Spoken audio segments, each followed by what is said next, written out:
함께하면 됩니다. 야! 함께하면 됩니다.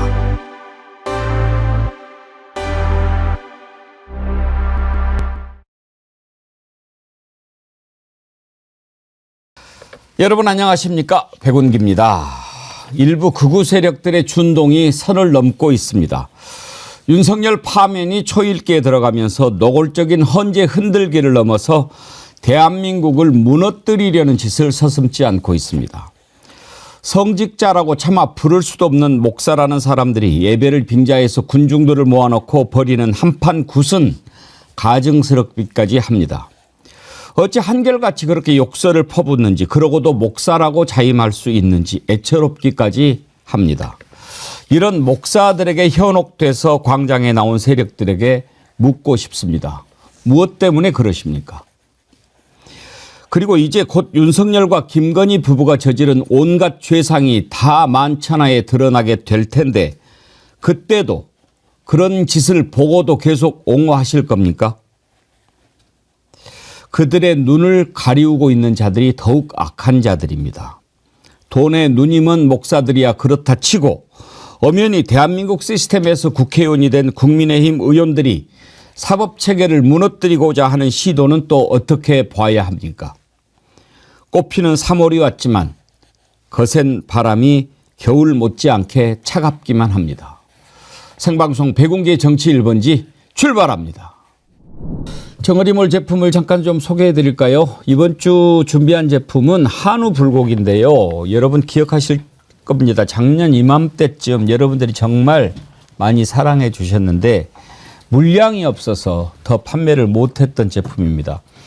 우리나라에서 제일 유명한 소고기 유통단지가 서울 마장동인데요.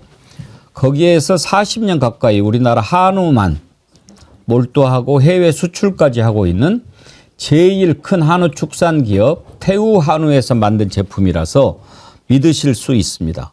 100% 1등급 한우만 사용한 양념 불고기인데요. 지금 500g 한 팩을 구매하시면 한 팩을 더 드리는 원 플러스 원 행사로 준비했습니다. 그런데도 가격이 29,900원이니까 이번 기회에 맛있게 드시기 바랍니다. 육질이 아주 부드럽고 특히 양념이 태우 한우만의 비법으로 만들어서 너무 달지가 않아서 더 잘 드실 수가 있을 겁니다. 지난번에 물량이 부족해서 그냥 품절이 됐는데 이번에는 넉넉하게 태우 한우랑 같이 준비를 했다고 하니까요. 한우 불고기 많이 드시고 힘내시고 건강하시길 바라겠습니다. 자, 오늘 아침 함께 하실 세 분 패널 소개합니다. 최진봉 성공회대 교수님 어서 오십시오. 안녕하세요. 임세은 전 청와대 부대변인님 안녕하세요. 안녕하세요. 양지열 변호사님 반갑습니다. 안녕하세요. 네. 주말 집회 특히 이제 탄핵 반대하는 집회에 사람들이 많이 모였던데 양지열 변호사님 지금 탄핵 이제 선고가 가까워 오니까 더 많이 모이는 것 같기는 합니다만 그렇게 그 군중들이 많이 모이는 심리를 어떻게 봐야 할까요? 일단 뭐 생각보다 많은 사람들이 모여 있고요. 그건 굉장히 걱정스러운 거는 분명히 맞습니다. 그런데 앵커님께서 조금 전에도 몇 차례 강조를 하셨다시피 이 사람들 참 특징적인 부분이 나와서 그렇게 일반적으로 듣기 힘든 얘기들을 굉장히 많이 합니다. 뭐 욕설도 그렇고 또 누구를 어떻게 뭐 처단하라 뭐 저도 뭐 지나가다가 뭐 들어보면 뭐 저기 성직자라는 분들이 이 다른 어떤 주장을 하는 사람들을 가리켜서 지보 세력을 가리켜서 저런 사람들 뭐 죽여도 뭐 천국 갑니다 이런 소리를 막 하고 있거든요. 우리가 의외로 미워하는 마음으로 뭉칠 때 또 굉장히 강하게 똘똘 뭉치기도 합니다. 그래서 그런 세력들이 쉽게 뭉치기도 하고 거기에 이 지금 논리라든가 이성이라든가 이런 게 필요 없게 거기에 신앙이란 걸 묘하게 결부를 시켜가지고 믿음으로 가버리기 때문에 근거를 제시해도 이 사람들은 설득이 안 되는 겁니다. 그리고 하나하나 자신들이 하고 있는 말에 근거는 있는 것인지에 대해서 따지지도 않습니다. 근데 굉장히 걱정스러운 부분이고 그렇게 많은 사람들이 모여있다는 게 속상하고 안타깝기도 하지만 또 한편으로 이런 부분도 요즘엔 드러나는 것 같습니다. 이 사람들이 예전부터도 모였지만 정말 정말 대한민국의 극소수구나 하는 정도에서 사람들이 다 무시하거나 그냥 어느 사회나 어느 국가에나 그런 목소리를 내는 사람들 항상 있어 왔으니까 하는데 그게 좀 숫자가 커지다 보니까 이제는 그냥 이른바 중도에 계신 분들 그리고 그냥 정치에 크게 관심이 없더라도 그냥 건전한 상식을 가신 분들이 이 사람들을 보게 된 거예요. 그래서 오는 효과는 뭐냐면 안 되겠구나인 것 같습니다. 제가 봤을 때. 왜냐하면 최근에 여론조사 수위들도 많이 보셨겠지만 중도층에서는 확실하게 탄핵에 찬성하는 쪽으로 다시 한번 돌아섰거든요. 지금 생각을 하고 깨달은 거죠.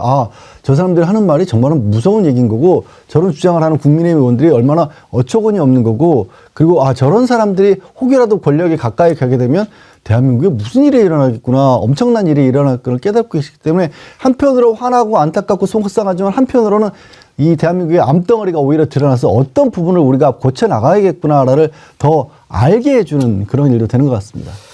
뭐 많이 모인다고 뭐가 달라지겠습니까만은 임세현 대변인님 저는 이렇게 막 하는 걸 보고 딱 드는 생각이 마지막 발악을 하는구나 그런 생각이 들지 않았습니까? 네, 실제로 이제 윤석열이 의도하는 게 바로 그것이죠. 그러니까 윤석열이 얼마 전에 있었던 최후 변론인에도 사실상 그 발언들의 내용을 보면 밑바탕에는 이런 극우 매국 세력들의 집합을 요구하는 것이거든요. 결국은 그런 세력의 힘으로써 제압하자, 힘으로써 눌러서 이른바 탄핵이 인용될 수 있는 것을 최소한으로 한번 막아보자라는 걸 주문을 사실 낸 거예요. 약간 내란 선동인 것이죠.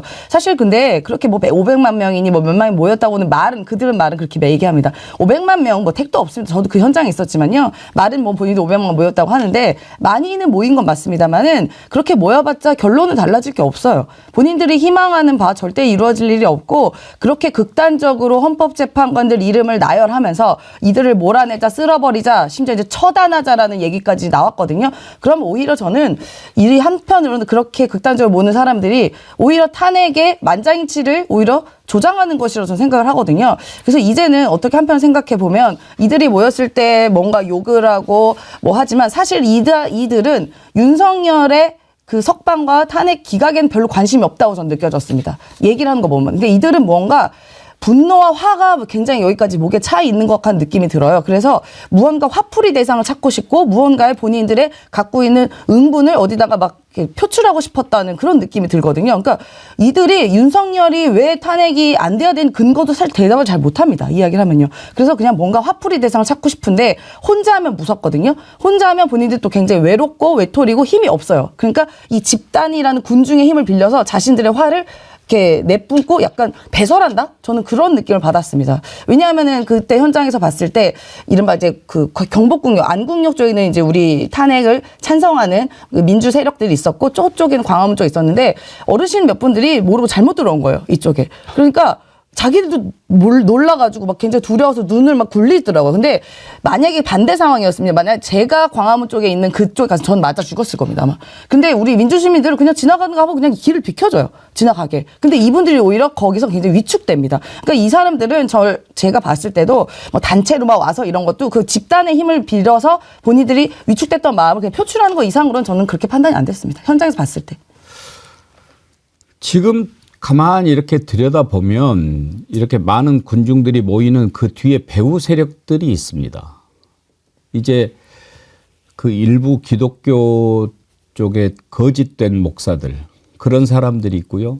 국민의힘에서 이 사람들은 국민의힘이 지금 노리는 것은 무엇 때문이겠습니까? 차기 대선에서 어떻게 해서든지 무너지지 않으려고 하는 발악인 거죠. 그 사람들이 준동하고 그리고 이제 곧 내란의 중요 가담자 또 내란 수괴급으로 처벌을 받아야 할 자들이 막 부추기는 거 아닙니까? 김용현이 그 감옥에서 옥중 편지라고 하는 것을 해가지고 헌법재판관 이름까지 거명하면서 처단하자. 지난번 포고령에 처단하자라는 말을 어떤 놈이 썼는지 우리가 이제 알 수 있겠습니다. 저는 그런 자들이 주축이 돼서 군중들을 선동하는데 정말 더 큰 문제는 지금 최상목 권한대행이라고 생각합니다. 지금 이 나라가 어디로 가야 합니까? 우리가 젤렌스키하고 트럼프하고 싸우는 거 보지 않았습니까? 지금 이런 일이 또 벌어질 겁니다. 트럼프 하는 걸 보십시오. 도대체 세계를 어떻게 끌고 가겠다는 겁니까? 이제 미국은 더 이상 세계의 미국이 아니죠. 자기만 잘 살면 된다라고 하는 거 아닙니까? 이렇게 엄중한 상황에서 대한민국이 반드시 나아가야 되는데 대통령 권한대행이라는 자리에 있는 자부터 헌법재판소 판결을 따르지 않고 그 헌법 정신을 무시하고 있습니다. 그러면 국민들이 보기에 대통령 권한대행도 저렇게 헌법재판소를 개무시하는데 이렇게 생각하지 않겠습니까? 그래서 그 자리가 그렇게 중요한 건데 최상목 권한대행 마음속에 뭐가 있겠습니까? 뭐 내가 이렇게 한들 지금 민주당이 나 탄핵시키겠어? 분명히 헌법 정신을 헌법을 위반했다고 헌법재판소가 지적을 했습니다. 탄핵해야 됩니다. 그런데 지금 한덕수 탄핵하고 또 최상목까지 탄핵하고 그러면은 역풍 불겠지. 응? 그리고 뭐 이제 곧 뭐 대선 치러봐야 몇 달 안 남는데 나 탄핵한들 뭐 이런 생각하는 거 아닙니까? 그런데 결국은 그 잘못된 생각이 많은 국민들을 오도하고 있다는 겁니다.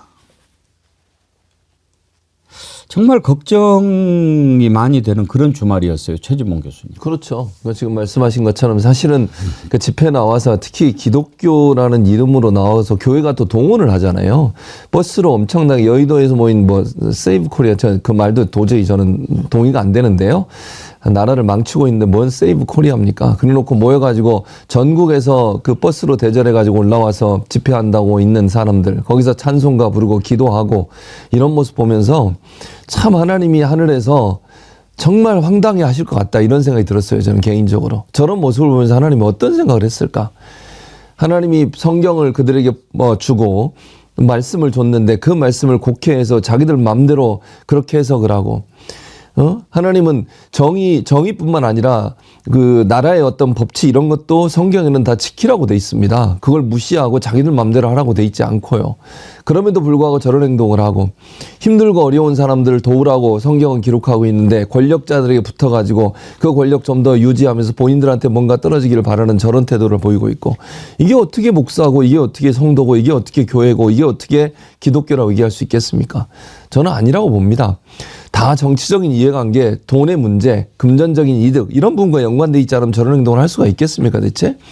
정말 어떻게 신앙생활을 이렇게 저러는지 모르겠어요. 저는 정말로 성경을 한 번이라도 제대로 읽었다고 하면 저런 행동하는 것은 반성경적이라고 다 이해할 수 있다고 저는 봅니다. 그럼에도 불구하고 저런 행동을 하고 말하고 욕설을 하고 누구에 대해서 뭐 발발하고 그러고 또 아까 말씀하신 것처럼 처단하다 그러고 그게 어디 하나님의 가르침이 어떤 게 그런 게 있습니까 대체? 거기 앉아가지고 아멘 아멘 하는 사람들도요 저는 도저히 이해가 안 됩니다. 아니 누구든 다 성경을 읽고 해석할 수 있는 능력과 권한을 갖고 있는 것인데 그걸 제대로 한 번이라도 읽었다면 그런 얘기를 할 수가 없는 겁니다 대체. 이거는 하나님을 모욕하는 일이고요. 하나님의 명예를 땅에 떨어뜨린 일이고요. 교회라는 명목으로 본인들의 배를 채우는 사람들의 싹군 목자 제가 그런 표현 썼는데 지난주에도 그런 사람들의 모임이라고 저는 얘기를 못하겠습니다. 어떤 누구도 저게 나와서 욕설하고 하나님이라는 이름으로 성경이라는 이름으로 이상한 소리 해야 되는 사람들 절대로 하나님 용서하지 않을 거라고 저는 생각합니다. 이들이 얼마나 잘못하고 있는지 하나하나 따져보겠습니다. 먼저 예배를 빙자해서 군중들을 모아놓고 욕설을 퍼붓는 그 목사들을 과연 어떻게 봐야 할까요? 이 자들이 했던 말을 한번 들어볼 텐데 그 얼굴도 한번 좀 자세히 들여다보시기 바랍니다.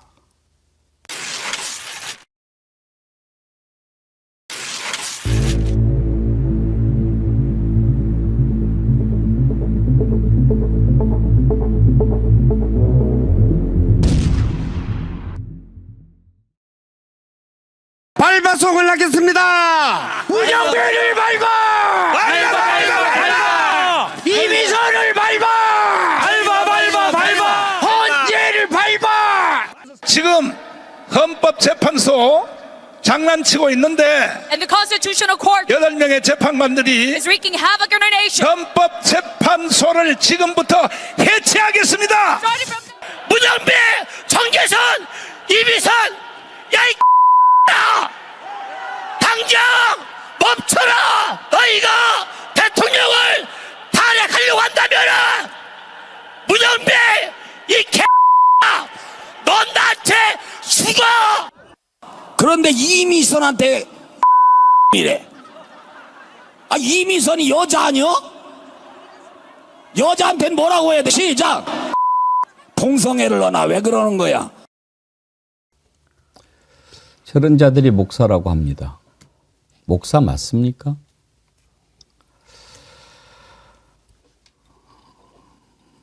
김인자님, 목사가 아니고 거짓 선지자 사탄이지요. 기독교인으로서 마음이 무겁고 속상합니다. 아니 근데 최진봉 교수님, 왜 저렇게 목사들이 나와서 하는 거죠? 저는 저게 신앙적인 목적이 아니라고 생각해요. 그러니까 정광훈이라고 하는 소위 뭐 이제 손현보 목사도 마찬가지지만 정광훈이라고 하는 소위 저는 정치꾼이라고 생각하는데 그 사람과 함께 하면서 이해관계, 이익을 나누는 그런 사람들이 아닌가 이런 생각이 듭니다. 그러니까 이제 우리가 목사라고 이렇게 호칭이 붙어 있으니까 다 기독교다 목사라 이렇게 생각하시는데요.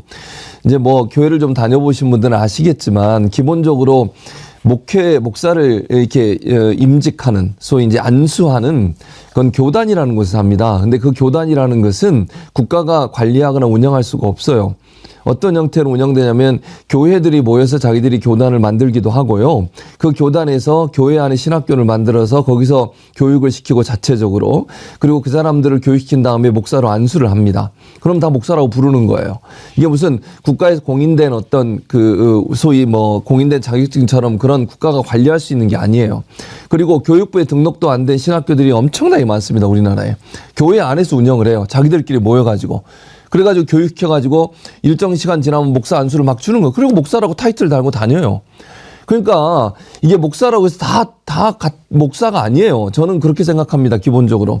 저기에 와 있는 사람들이 타이틀을 목사라고 달아놓으니까 마치 목사인 것처럼 그렇게 하는데 그건 교단에서 결정하는 문제. 예를 들면 정광훈이라는 사람이 몇몇 목사들 모아가지고 교단 만들고 뭐 모르겠어요. 그렇게 하고 있는지는. 그러나 그렇게 해서 자기들이 교육시켜가지고 자기가 원하는 사람들 목사로 안수주고 뭐 특임 전도사라고 얘기했던 사람도 마찬가지 아닙니까?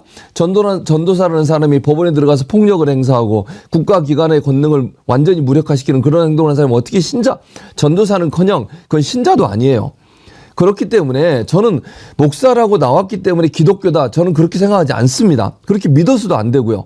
저 사람들은 정치를 하는 거예요. 정치를. 그리고 자기 이익을 위해서 경제적 활동을 하는 거라고 저는 생각합니다. 저 사람들은 목사가 아니에요. 저는 그렇게 개인적으로 생각을 합니다. 물론 뭐 자기들이 만들어놓은 교단인데 자기들끼리 목사라고 할지 모르지만 성경에서 기준으로 삼고 있는 기독교의 목사의 기준에 맞지 않다고 저는 보기 때문에 저 발언 하나만 가지고도 저는 목사로서 자격이 없다고 생각해요. 그렇기 때문에 저런 사람들을 목사로 저는 인정하지 않고요. 그래서 우리가 그냥 기독교 목사 이렇게만 얘기를 해서 저렇게 하는데 정광훈을 중심으로 해서 모여있는 저들은 신앙이나 종교적 이유가 아니라 정치적 이유 그리고 개인들의 물질적 이유 그러니까 경제적 이유죠. 이런 이유 때문에 모여있는 정치 집단이다. 저는 그렇게 정의하고 싶습니다.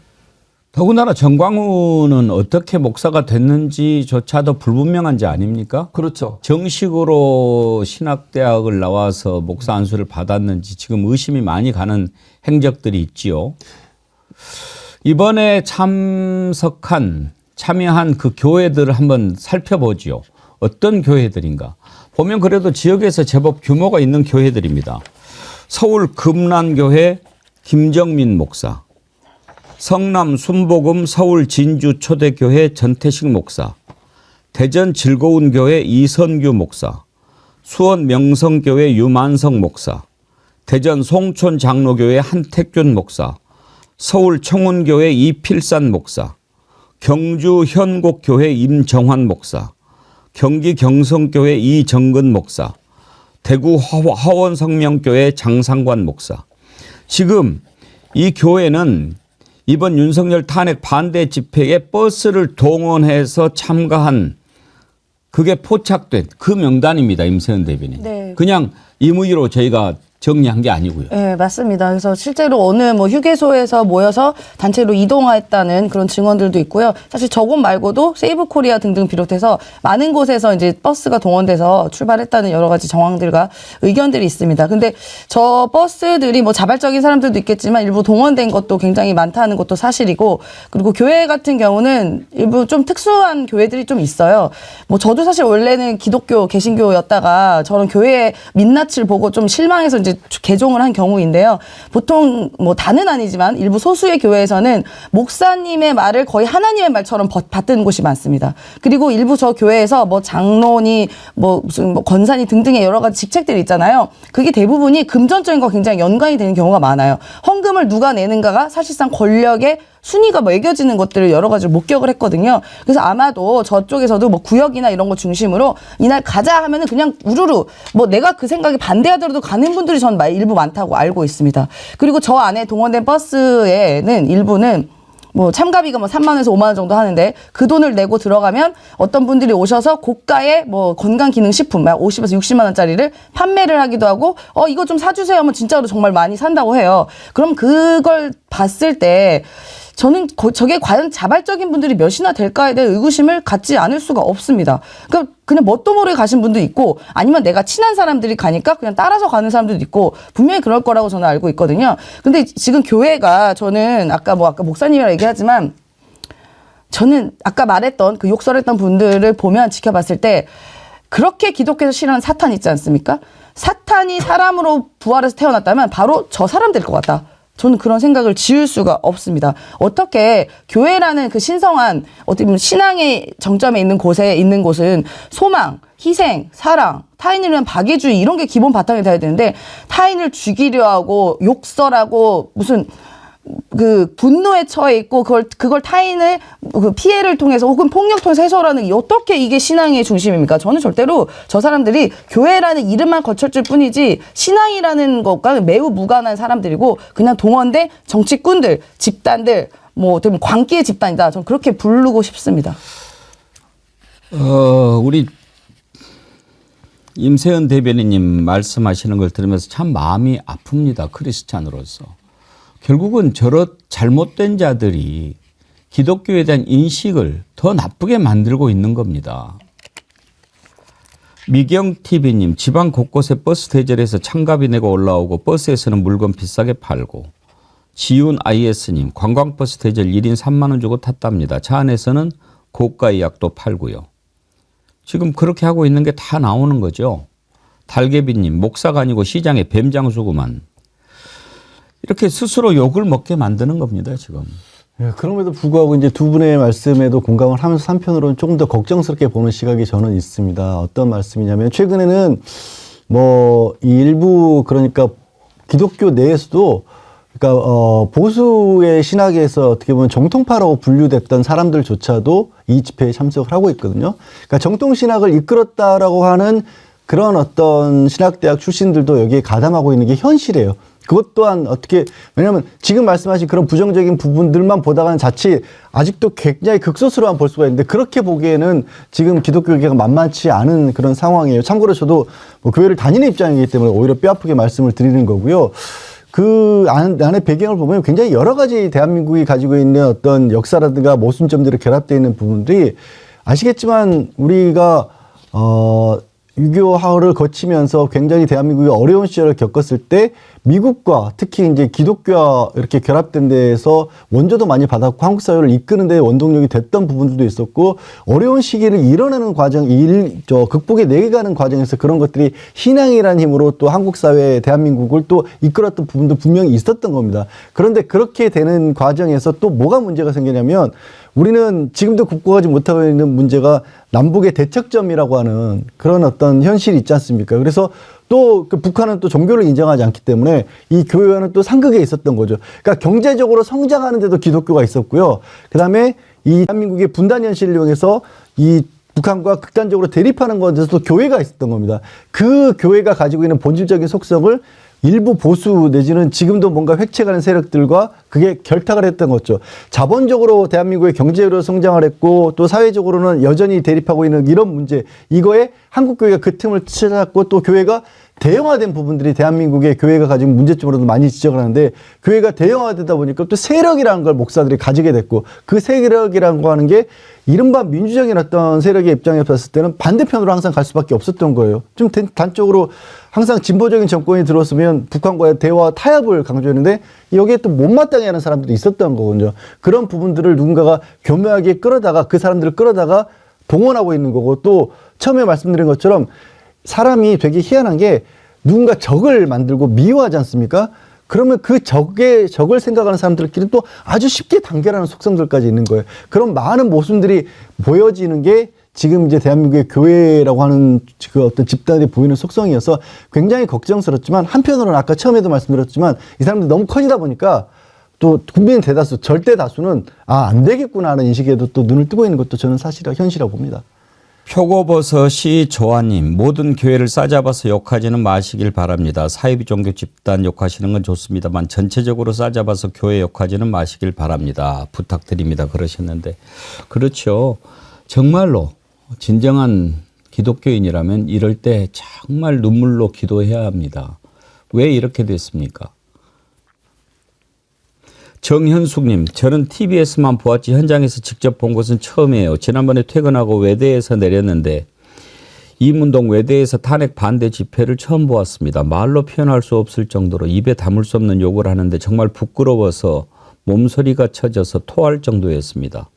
외대는 다른 나라 학생들, 교수들이 어느 대학교보다 많은데 정말 납부끄럽고 치가 떨렸습니다. 그러셨어요. 그런데 이런 집회에 이제 기독교 쪽에 이렇게 못된 자들이 앞서서 하고 있는데 국민의힘이 여기에 또 나서서 덩달아서 막 기름을 붓습니다. 특히 국회의원이라는 자가 서천호 어떤 이야기를 했는지 한번 들어보시겠습니까? 공수처 선관위 헌법재판소 불법과 파행을 제기하고 있습니다. 이 모두 들어 무시해야 됩니다. 초부수자. 국회의원입니다. 국회의원이 공수처 헌법재판소 다 때려 부수자고 선동합니다. 서천호 저자가요, 어떤 장가 찾아봤더니 지금 경남 사천 남해 하동의 국회의원인데 국정원 2차장 출신입니다. 근데 국정원 댓글 조작 사건으로 징역 2년 6개월. 그리고 국정원에 있을 때 최동욱 전 검찰총장 사찰 사건으로 징역 1년, 집행유예 2년. 최동욱 검찰총장 사찰 사건은 뭔지 기억나십니까? 박근혜 때 말을 안 들어가지고 혼외자 이거를 딱 조선일보에 흘려가지고 터뜨린 그 장본인이죠. 그리고 한진중공업 해고 노동자 여론 조작 혐의로 징역 6개월. 국정원에 있으면서 온갖 못된 짓은 다 저질렀던 자입니다. 이런 악질을 윤석열이 사면 복구를 시켜가지고 경남 사천 남해 하동에 공천을 준 겁니다. 그래서 국회의원이 된 자인데 이런 식으로 지금 선동을 하는 겁니다. 그러니까요. 본인도 사실은 그 당시에 사면했을 때 출마를 위한 사면이라는 얘기가 나왔었어요. 그리고 뭐 본인은 준비하고 있는데 아마 사면이 이루어졌다는 그런 논란도 있었고요. 그런 사람이 지금 와서 한다는 소리가 지금 보세요.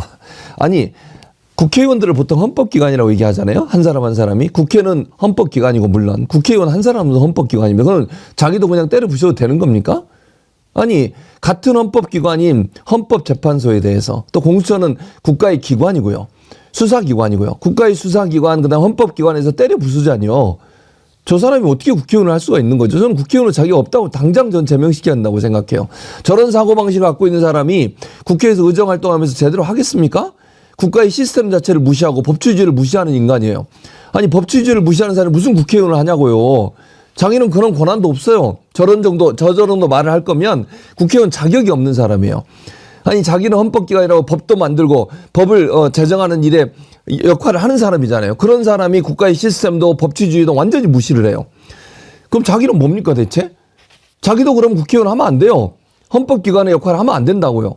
저런 말을 어떻게 서슴없이 여기서 저렇게 공개된 장소에서 국회의원이라는 자가 저런 얘기를 할 수 있는 것인지, 그러니까 국민의힘의 수준이 저 정도밖에 안 된다는 것을 증명하는 거라고 저는 생각합니다. 물론 저 사람 한 사람의 말이긴 하지만 국민의힘이 가만히 있잖아요. 저거에 대해서 문제를 제기했습니까? 아니면 뭐 징계를 넘겼습니까? 그런 논의도 안 되고 있어요.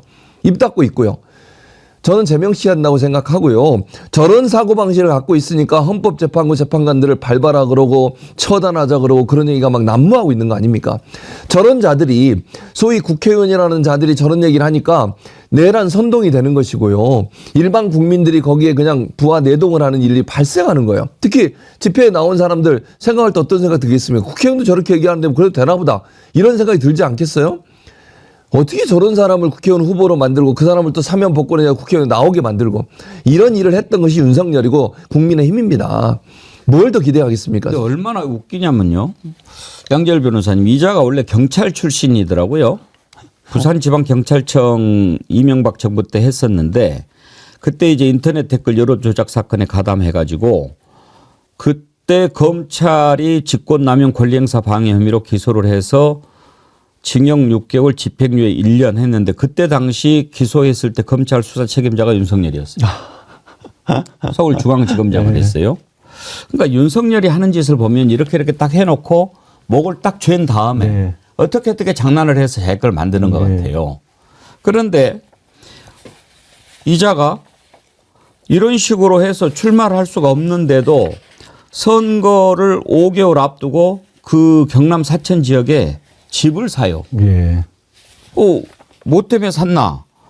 그랬더니 한다는 말이 그 앞에 뭐 누구 경찰청장 했던 사람 하나가 사면을 받아서 나도 사면 받을 수 있을지 몰라서 했다.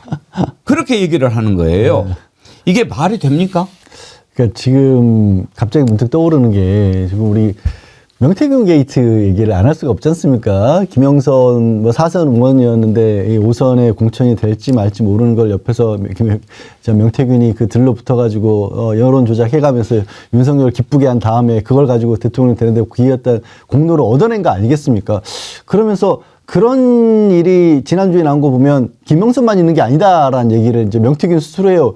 그럼 명태균이 이걸 했다는 게 아니라 그런 식의 공천들이 많이 이루어졌다라고 우리는 볼 수밖에 없는 거 아니겠습니까? 사실 명태균 관련해서도 지역에 그 도의원 자리 놓고도 뭐 20억, 30억이 왔다 갔다 했다는 등 이런 얘기들이 나오고 있는데 어느 정도는 그런 일들이 벌어졌기 때문에 저렇게 얘기를 하고 지금 그 돈마저도 아까 표 보여주신 걸 보면 그 돈도 자기 돈으로 산 것도 아니고 또 아는 사람들에게 대출 받아서 이거를 뭐 대출이 말이 좋지 그냥 거의 공돈 유자 없이 빌리다시피 한 게 아닌가라는 의혹이 있는데 그런 사람들이 그럼 어떻게 공천을 받았을까? 그 공천 과정에서는 또 누군가에게 야료를 부여했고 누군가에 불법적으로 어떻게 보면 청탁을 했거나 누군가에게 또 남들은 보통 사람들은 할 수 없는 그런 어떤 해괴한 일을 했기 덕분에 그렇게 된 게 아닌가. 그리고 또 윤석열은 그렇게 그런 사람들은 또 너무나 잘 알고 있기 때문에 주변에 특기잖아요. 그 어찌 보면 바깥에서 나쁜 짓 해가지고 한번 처벌을 받은 전력이 있다거나 아니면 윤석열 본인이 구속시키기도 했었고 아니 이번 계엄에 뭐 바깥에서 큰 어떻게 보면 계획을 짰다고 하는 노상원 전 정보사령관이라는 자만 해도 그 자도 본인이 부하 직원 성추행 가지고 이 강제로 전역을 당했던 그런 사람인데 다시는 이제 공직에 나올 수 없는 인간인데도 불구하고 이번 계엄을 통해서 뭔가 다시 복귀할 그걸 꿈꿨던 거고 거기서 또 그자가 끌어들였던 그런 인물들도 봐도 뭔가 문제가 이렇게 해서 진급이 이제 뭐 탈락할 것으로 진급하기 어려운 자들을 다 끌어막아서 그렇게 버린 거잖아요. 그러니까 윤석열이라는 인간 주변이 그리고 이 대한민국의 그런 인간들이 어떤 식으로 권력을 차지해 왔는지가 이 한 인물에서도 다 드러난 거고요. 또 그런 인간들이었기 때문에 정상적인 어떤 사고라는 게 아니라 지금도 체제 전복이라는 극단적인 선전선동을 통해서 자신들의 권력을 유지해 가려고 하고 있는 거 아니겠습니까? 글자 그대로요.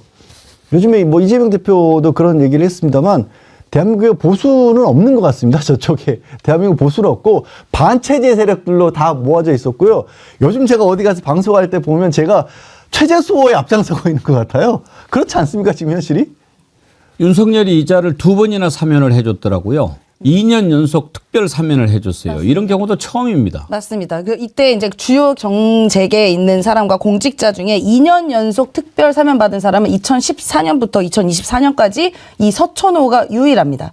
유일하고요. 그리고 특히나 이 사람은 설 특사 발표 직후에 곧바로 이제 출마 선언을 했는데요. 그보다 더 문제는 무엇이냐?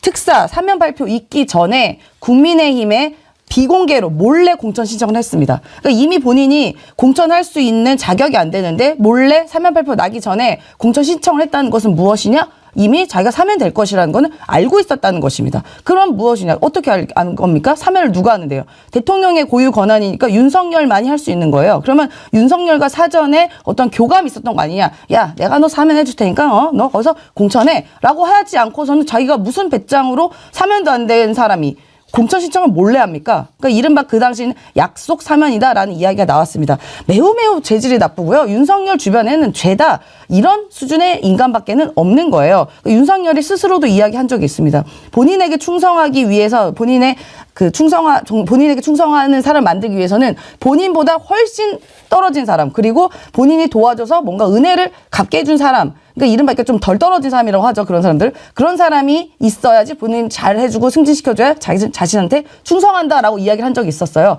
그러면 마찬가지인 것이죠. 윤석열이 그동안 이 사람에 대해서 시혜를 베푼 거 아니겠어요? 사면이라는 대통령의 특수 권한을 이용해서. 그럼 그 덕분에 본인 국회의원이 된 거고.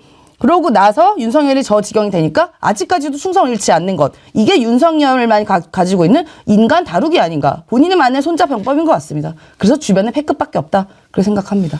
하여튼 모든 나쁜 짓은 계속 끊임없이 하고 있는 자지요. 대한민국의 암덩어리입니다. 어떻게 이런 사람이 국회의원을 하고 있습니까?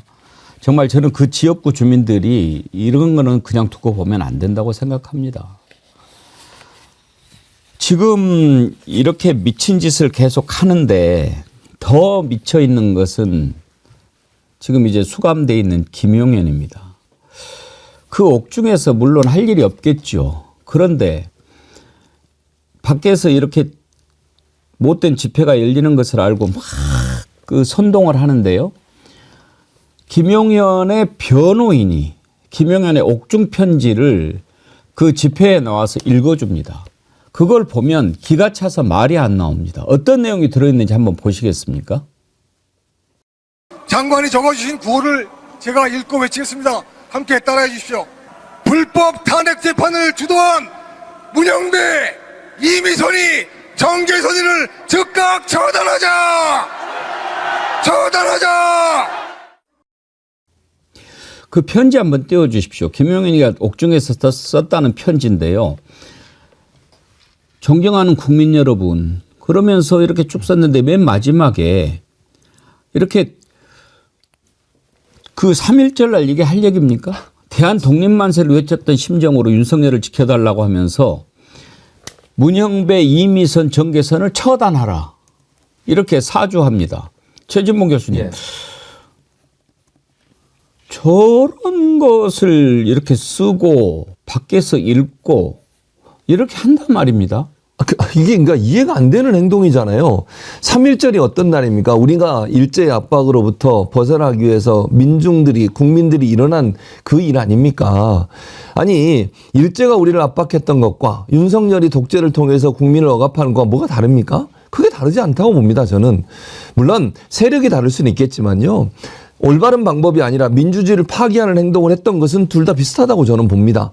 일제가 우리를 어떤 군사력을 통해서 억압을 했잖아요. 그럼 윤석열은 잘못된 방식을 통해서 민주주의를 파괴했지 않습니까? 비상계엄이라는 방법을 통해서 독재를 하려는 시도를 한 거 아닙니까? 그런 사람의 밑에서 충성하면서 그 일을 실제 실행했던 사람이 김용현이에요. 자기가 처벌 대상이고요. 본인이 사라져야 될 대상이라고요. 누가 누구를 향해 지금 지적질을 하는 겁니까? 아니, 본인이 이 일의 중심에 있었고 본인이 뭐라 그랬어요? 포옹도 자기가 작성했다잖아요. 의사들 처단하라고 그러고 그 말 그대로 쓰면서 지금 헌법재판관들을 처단하래요. 자기들한테 반대하고 자기들이 문제가 있다고 지적한 사람들은 처단할 대상입니까? 그게 독재예요, 그게. 법이라고 하는 건 어떤 주장들이 충돌할 때 그 주장이 충돌되는 지점에 올바른 판단을 해주는 것이 헌법재판관 아닙니까? 그 재판관들을 처단을 하라뇨. 그 말은 자기가 지금 독재를 꾸미고 있었던 그 일이 발각이 돼서 처벌하려고 하는 이 상황에 있는 상황을 도리어 그 처벌하려는 사람들을 다 잡아서 처단하라고 얘기를 해버리면 자기들이 독재를 계속 하겠다는 거 아닙니까? 이게 뭔 소리입니까 대체? 처벌의 대상이 되는 사람이 정의롭게 처벌하려는 사람들 안에서 그 사람들을 처벌하라고 하는 것은요, 이건 독재랑 가능한 일이에요. 이런 일들을 저렇게 아무런 얼굴 하나 안 바뀌고 뻔뻔하게 저런 얘기를 할 수 있는 도저히 이해가 안 되고 납득이 안 되는 겁니다. 저걸 와서 읽고 그걸 또 읽는다고 박수치고 함께 외치고 저게 대체 대한민국의 민주주의를 파괴하는 세력들이고요. 법치주의를 파괴하는 세력들이에요. 자기가 한 일을 생각해야 돼요. 누가 지금 처단이 되고 누가 지금 사라져야 되는 겁니까? 아니 올바르게 판단하는 사람들을 향해서 저런 식으로 압박을 하고 자기들이 꾸몄던 독재의 꿈이 사라지니까 이제는 그걸 정당화시키기 위해서 무력을 행사하고 원력을 행사하고 물리력을 행사하라는 거 아닙니까? 저런 말을 어떻게 저렇게 뻔뻔하게 저런 식으로 할 수가 있는 겁니까 대체? 양지열 변호사님, 이제 김용현 같은 자는 중형을 받을 거니까 뭐 지금 이렇게 하는 거 처벌 더 해봐야 뭐 그야말로 약간 더 묻은 것에 불과하겠지만 저런 일을 저렇게 해도 되는 겁니까? 저 변호사는 책임 없습니까? 제가 이 윤석열 이후에 가장 더럽혀진 단어가 법이고 그중에서 헌법이 제일 더럽혀진 것 같고요. 그리고 가장 치욕스러운 직업 중에 하나가 변호사가 된 것 같습니다. 요즘에 문제를 일으키고 뭐 변호사가 아니라 넓게 와서 법조인이라고 하죠. 법조인. 아니 막말로 저기 윤석열부터가 법조인이고 뭐 그 이후에 뭐 지금 탄핵 집회도 같이 나갔던 뭐 나경원이니 뭐 지금 원내대표 맡고 있는 저 권성동이 다 법조인들 아니겠습니까? 아니 저거 되게 황당한 게요. 변호사가 본인이 대리한 재판정에 그 판사들을 때려잡자고 얘기를 하고 있는 거예요. 아까 지금 좀 전에 최 교수님 말씀하신 것처럼 처벌을 받아야 될 자가 심판의 대상이 된 자가 이거는 그냥 뭐 완전 카오스고 나라고 뭐고 사법 시스템이고 뭐고 아무것도 다 없다는 거예요. 그 일에 법의 이름을 들고 나와서 그걸 업으로 삼고 있는 자들이 그걸 가장 많이 일삼고 있어요. 이 윤석열 이후에는. 이게 제가 제일 기가 막힌 겁니다. 그러니까 근데 이렇게 얼토당토하는 말을 하고 행동을 하는데도 불구하고 또 그 법을 다룬다는 그 타이틀 하나를 가지고 그거에 언론은 대중은 또 잘못된 대중은 그거에 신뢰를 보내는 거예요. 이게 얼마나 웃기는 상황이에요. 아니 법을 다루는 사람인데 법을 무시하자고 하는데 법을 다룬다는 직책을 가졌다는 이유로 그 말에 신뢰를 보내요. 정말 대한민국에 이런 황당한 상황이 어디 있습니까? 전환길이 목소리는 여러분 들으면 너무 힘드시니까 그냥 그거는 넘어가겠습니다. 그런데 지금 국민의힘이 저는 걱정입니다. 아무리 선거를 앞두고 있어도 국회의원으로서 지켜야 할 기본이 있는 거 아닙니까? 아까 서천원가 정말 이자는 정말 못된 짓만 계속하다가 이렇게 나쁜 짓을 또 계속해야 되는데 또 한 사람이 있습니다. 박수영 의원이요. 헌법재판소가 문제가 있다고 단식 투쟁을 한다는 거예요. 이걸 어떻게 봐야 됩니까? 국민의힘이 이렇게 하는 거는 저는 큰 틀에서 정말 염려가 됩니다. 지금 뭐 때문에 저렇게 하는지는 우리가 알지만 그래도 국회를 구성하고 있는 또 더군다나 지금 여당을 하고 있는 100명이 넘는 국회의원들이 있는 그런 집단 아닙니까? 나라를 도대체 어떻게 하겠다는 겁니까? 헌법재판소를 어떻게 하겠다는 겁니까? 그러면 국회 없애자라고 먼저 해야 되는 겁니까? 정말 이건 너무합니다. 다시 한번 말하지만 이렇게 된 가장 큰 책임이 지금 최상목 대행한테 있다 이 말입니다. 최상목 대행이 헌법재판소를 인정하지 않는 모습을 보이니까 이렇게 더 날뛰는 거 아닙니까? 박수영 의원이 단식 투쟁을 하면서 했던 얘기를 한번 들어보시죠.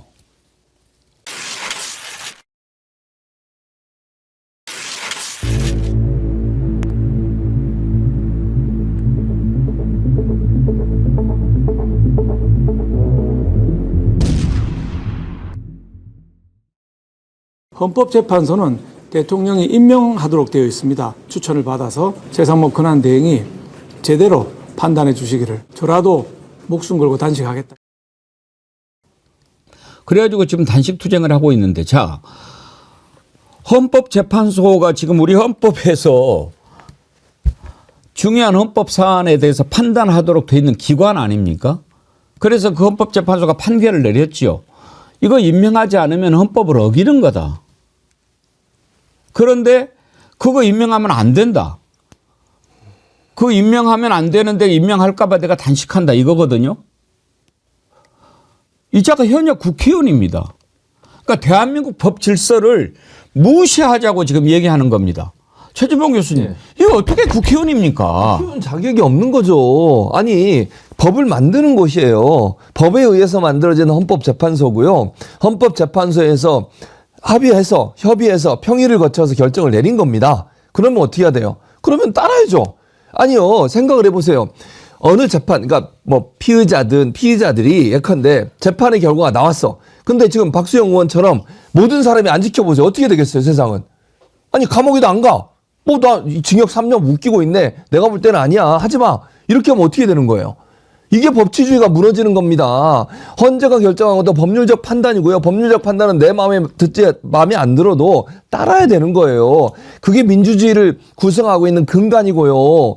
아니, 정말 힘 있는 인간이라고 뭐 막 이 우악스러운 사람이 경찰이 얘기하는 거, 또 법에서 집행하는 거, 막 판사가 판결 내리는 거 나 무시해버리고 이러면 어떻게 되겠습니까, 대체? 근데 심지어 일반인이 그래도 문제가 되는 건데 국회의원이라는 자가 저런 얘기를 하면 어떻게 되는 겁니까, 되게? 법을 만들 자격이 없어요.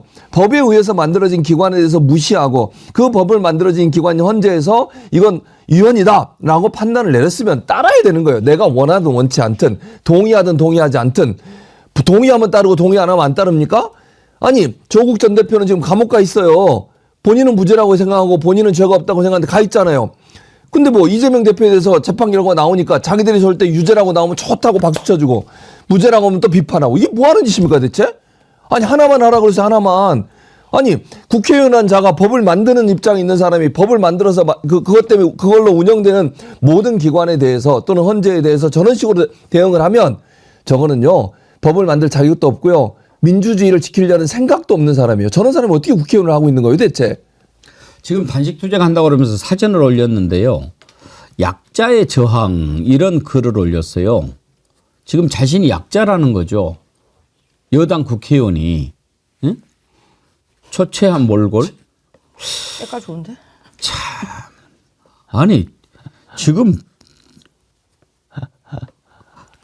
저자가 주장하는 게 뭡니까? 안 된다. 빨리 임명해라. 그게 지금 헌법 정신인데 헌법을 지키면은 안 된다. 라면서 지금 단식 투쟁하는 거 아닙니까? 약자의 저항이라고 그러는데 좀 다른 의미로 약을 드셨나 본데요? 다른 의미로 약자 같은데요? 약 드신 분 같은데요? 지금? 제정신입니까 저게? 아니 그럼 뭐 어떡하겠다는 거예요? 임명을 할 때 안 할 때까지 단식하겠다는 거예요? 무기한으로? 그럼 뭐 하고 나서 어떡할 건데요? 그 다음에는 임명을 철회하러 단식할 겁니까? 그러니까 뭘 원하는지 모르겠어요. 그러니까 저자가 하는 말들은. 그러니까 이른바 저는 이게 폭동사주고 내란 선동이나 또 다른 바가 없는 거라 생각합니다. 그러니까 지금 보니까 이 사람이 그러니까 헌법기관 본인도 헌법기관이잖아요. 국회의원이 한 명이 헌법기관이니까. 그러니까 헌법기관에서 내린 결정에 대해서 불복하겠다고 단식을 하는 건데 그러면 앞으로 이렇게 하면 되겠네요. 내가 힘에 의한 그런 뭐 지배가 가능하다면 내가 하기 싫으면 안 해도 되는 거 아닙니까? 그럼 저부터도 예를 들어서 이 박수영이 당선되게 마음에 안 들어요. 그럼 제가 단식 투쟁하고 당신 당선 취소되세요 하면 당선 취소는 되겠네요. 같은 논리로면 이게 말이 되는 얘기냐고요. 싫든 좋든 법에서 정한 처분과 처분이 나왔으면 그걸 지켜야 되는 것이 이 우리나라 대한민국 법치국가를 살고 있는 사람의 의무입니다. 게다가 국민의 세금을 받고 있는 국회의원이라는 작자가 이딴 말을 한다는 것은요. 이거는 이미 국민의힘이 갈 때까지 간 정말 매국 좀비 정당으로밖에는 거듭나지 않았다. 그렇게 생각이 들고 그러니까 뭐 한편으로는 그런 생각이 들어요. 목숨 걸고 하겠다고 하는데 무기한 목숨 걸고 하겠다고 하는데요. 뭐 그분 응원하고요. 뭐 우려하지 않게 뭐 릴레이 단식 같은 디톡스 같은 일을 안 했으면 좋겠고 이미 많은 국민들께서도 야 니네 주는 세금 밥값이 아깝다라고 얘기하고 있기 때문에 무기한 단식 제가 응원 드립니다. 배윤경님께서요. 헌재 판단을 단식으로 막겠다는 발상을 하는 저자는 무식하거나 반국가 세력입니다. 양지열 변호사님 정말 저런 자들이 반국가 세력 아닙니까? 맞습니다. 제가 아까도 그랬는데 요즘에 제가 뭐 설명하다 보면 내가 언제부터 대한민국 체제 수호에 이렇게 앞장서서 얘기를 저희가 무슨 경찰이나 국정원 출신 같아요. 오히려 저는 어떻게 보면은 뭐 진보적이라는 입장이 지금의 체제에 대해서 비판하는 게 오히려 더 진보적인 입장으로 많이 알려졌는데 본의 아니게 제가 오히려 더 보수가 되고 오히려 더 제가 체제 수호에 앞서고 있는 것 같은 상황인데 자, 우리가 이런 얘기 하는 것도 그렇습니다. 기본적으로 대한민국은 헌법을 가지고 삼권 분립 국가지 않습니까? 입법부와 사법부와 행정부가 분리되어 있고, 그리고 국회에는 지금의 대통령이라든가 아니면 뭐 법원이라든가 뭐 행정부가 잘못하게 되면 국회가 견제할 수 있는 수단이 주어져 있고, 그 국회가 가지고 있는 수단이라는 게 입법기관으로서 가지고 있는 거거든요. 근데 지금 저 사람이 하고 있는 행동을 보면 행정부, 대통령 권한대행의 편을 들기 위해서, 그러니까 견제의 대상인 행정부에 대해서 편을 들기 위해서 법원의 넓은 의미의 헌법재판소랑 헌법재판소에 대해서 단식이라는 수단을 동원하고 있어요. 하나도 뭐가 안 맞는 상황이거든요.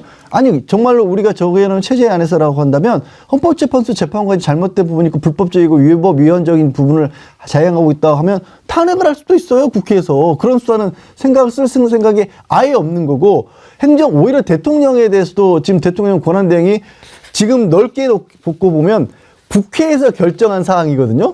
국회에서 결정한 사항을 이행하지 않고 있으니까 헌법재판소에서 왜 행정부에서 국회에서 정한 거를 안 하고 있어라고 하는데 본인이 국회의원이잖아요. 그럼 오히려 그거를 국회 내부를 설득을 해서 지금 국민의힘을 설득을 한 다음에 민주당이 잘못하고 있으니까 우리 국회도 입장을 바꿉니다라고 가야 되는 게 우리 체제에는 맞는 거예요. 저 자체가 반체제를 지금 입증하고 있는 거거든요. 어떻게 된 거죠? 지금 대한민국이? 저건 단식을 정말 희화화하는 거라고 할 수 있습니다. 단식이 어떤 수단입니까? 정말 옳은 일을 위해서 국가 권력이 자기 자신을 처참하게 짓밟을 때 마지막으로 저항할 수 있는 최후의 수단 아닙니까? 쿨한 보리차님, 언제까지 단식하는지 실시간 중계해 줍시다. 최소 한 달은 해주라. 김베로니카님, 상식이 없는 국짐당입니다. 냅토유, 지들도 안 될 거 알고 화풀이나 해보자, 그런 심보겠지요. 그나저나 의원 기간이 3년이나 남은 게 안타깝네요. 윤상현이 말했지요. 1년만 지나면 다 잊어버리고 또 찍어준다고요. 정신 바짝 차려야 됩니다. 잊지 맙시다. 정말 잊으면 안 됩니다. 지금 이렇게들 하는 게 왜 그렇습니까? 윤상현이 왜 저렇게 합니까? 그동안 국민들이 잊어버렸기 때문입니다. 잊어버리는 거, 그거 정말 큰 잘못입니다. 역사를 기억하는 것 정말 중요한데요. 어떻게 보면 우리가 그런 것들에 좀 소홀했지 않았는가. 박수영이 또 뭐 이재명식 단시간이 물과 소금만 꼼수 부리지 않으니 쉬운 일 아니다 싶어. 빨리 나오고 싶은 모양입니다. 빨리 나오려고 핑계를 만들고 있는 것 같아요. 저는 제대로 단시간이니까 며칠 못 갑니다. 이 얘기하는 것 같은데요. 빠져나갈 구멍을 메우는 건가요? 한번 제대로 한번 해보시든지. 그 좀 정신을 이렇게 지금 놓고 있는 사람들이 너무 많아요. 헌법재판소를 이렇게 흔드는 이유가 뭡니까? 이제 탄핵이 곧 선고가 되지 않겠습니까? 다음 주가 될 것 같습니다. 왜냐하면 이번 주 할 것 같으면 벌써 어느 정도 날짜가 나왔을 텐데 다음 주쯤에는 선고가 이루어지겠죠. 그걸 앞두고 이제 저렇게 마지막 발악을 하는 건데 또 일부 정치인들은 또 선관위를 또 막 공격합니다. 그러면 자, 파면 선고를 앞두고 헌재를 공격하고 이제 대선이 다가오니까 선관위를 공격하고 그러면 대한민국 국회의원을 안 하면 되죠. 대한민국에서 왜 국회의원을 하면서 그런 짓을 합니까? 다 못 믿겠다면 어떻게 하자는 겁니까? 지금까지 누가 그 재미를 다 봐왔습니까? 그래 놓고 이제 와서 저는 앞부분에도 말씀드렸지만 이렇게 그 거짓된 목사들한테 이끌려 가지고 광장에 나온 군중들한테 말씀드리고 싶어요. 지금 왜 그러십니까? 저 잘못된 목사들한테 이끌려서 나왔지만 지금 이렇게 하고 있는 건 윤석열이 내란 때문에 그러는 거 아닙니까? 그런데 윤석열은요, 이 내란 때문이 아니고도 지금까지 윤석열 또 김건희, 최은순 이자들이 저지른 죄만으로도 탄핵 100번 당하고도 남을 자들입니다. 그런데 자기 스스로 지금 그 시기를 앞당긴 것에 불과하죠. 이 미친 짓을 해가지고.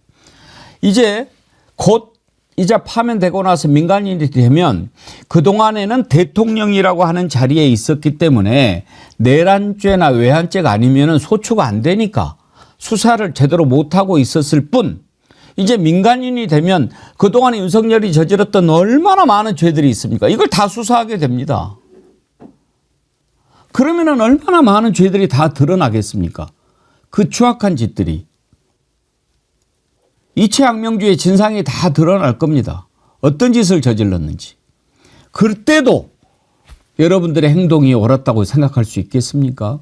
정신 차리셔야 됩니다. 왜 그렇습니까? 왜 그러세요? 지금 선관위를 공격하고 있는 국민의힘 의원들 얘기도 한번 들어보시죠. 오늘은요, 선관위 사무총장이 쓰던 세컨폰이 발견됐습니다. 그걸로 정치인들하고 비밀 통화했답니다. 그런데 데이터는 몽땅 삭제해서 제출했습니다. 헌법재판소에 묻고 싶습니다. 가독회사인 선관위가 그리고 온갖 이런 증거인멸을 하는 나쁜 짓 하는 선관위가 우리의 소중한 한 표를 지킬 수 있겠습니까, 여러분? 양재열 변호사님, 나경원은 왜 그래요?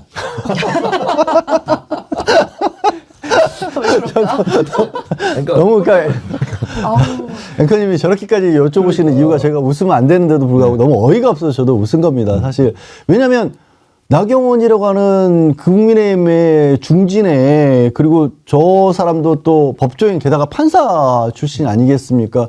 게다가 수도권 내에서 그 다선으로 국민의힘 의원 계열이 되기가 굉장히 어려운데도 불구하고 수도권 내에서 다선을 해온 사람이에요. 근데 지금 최근에 윤석열 탄핵 이후로 보인 행보를 보면 맨날 저기 구치소도 찾아갔고 이전에는 용산에서 안 나오고 있을 때 거기도 찾아가가지고 그 오히려 응원을 하고 있었던 그리고 집회도 꼬박꼬박 나오고 있는 사람이라서 진짜 저도 이해가 안 가는 대표적인 인물입니다. 아니 그나마 지역구라도 어찌 보면 아주 좀 보수적인 성향이 강한 곳이라서 저렇게라도 해야 다음 공천이라든가 자기 국회의원으로서 어떤 자리라도 보존할 수 있는 사람이라면 모르겠는데 그것조차 아니거든요.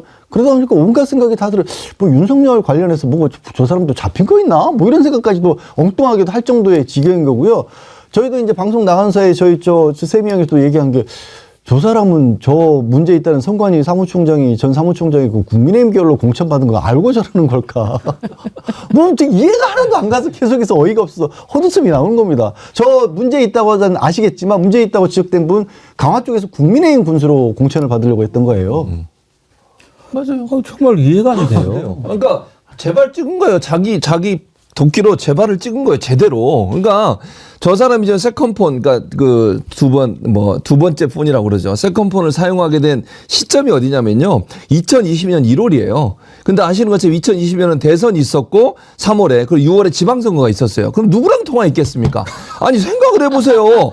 아니 자기가 저 사람이 이제 선관위 전 사무총장 이 사람이요. 강화 군수로 출마를 해가지고 컷오프도 안 당하고 1차 경선은 통과를 했어요. 국민의힘 후보로. 그래서 4명까지 올라갔다니까 마지막에 물론 이제 떨어졌지만 그럼 국민의힘의 후보로 지원할 정도면 누구랑 얘기하고 누구랑 통화를 했겠냐고요. 자살골 아니에요? 그래 자살골이죠. 수사합시다. 그래야죠. 저는 해야 된다고 봅니다. 이거 나경원 말처럼 해야죠. 해서 다 밝혀내야 돼요. 다 지워졌다고 지금 그러고 있는데 수사에서 누구랑 통화했는지 그 내용이 뭔지 그럼 자기들 나올 거예요. 왜 이런 일을 하는지 모르겠어요. 그러니까 확인도 안 하고 그냥 선관위 나왔네? 그냥 갖다가 붙이는 거예요. 이게 자살골이지 뭡니까 대체. 아니 2022년이면 대선 아까 말씀드린 지방선거 있던 때예요. 이 사람이 세컨폰 가지고 정치인들과 통화했다는데 그럼 본인이 국민의힘의 후보로 나설 정도라고 하면 그때부터 작업했다는 가능성 의혹이 많지 않습니까? 수사해야 돼요. 뭘 알고 얘기를 해야지 제대로 파악도 안 하고 그냥 아무거나 막 그냥 얘기하는 거예요. 수준이 참. 어쩌다 들이댔대요? 저도 궁금합니다. 이게 나경원 씨 같은 경우는 좀 본인이 아침마다 거울을 봤으면 좋겠어요. 과연 내가 얼마나 악독해지고 이상하게 표정이 변해가고 있는지를 좀 봤으면 좋겠습니다. 예전에도 그닥 좋은 인상은 아니었지만 지금 점점 갈수록 약간 괴물처럼 되고 있는 그런 느낌을 지울 수가 없고요.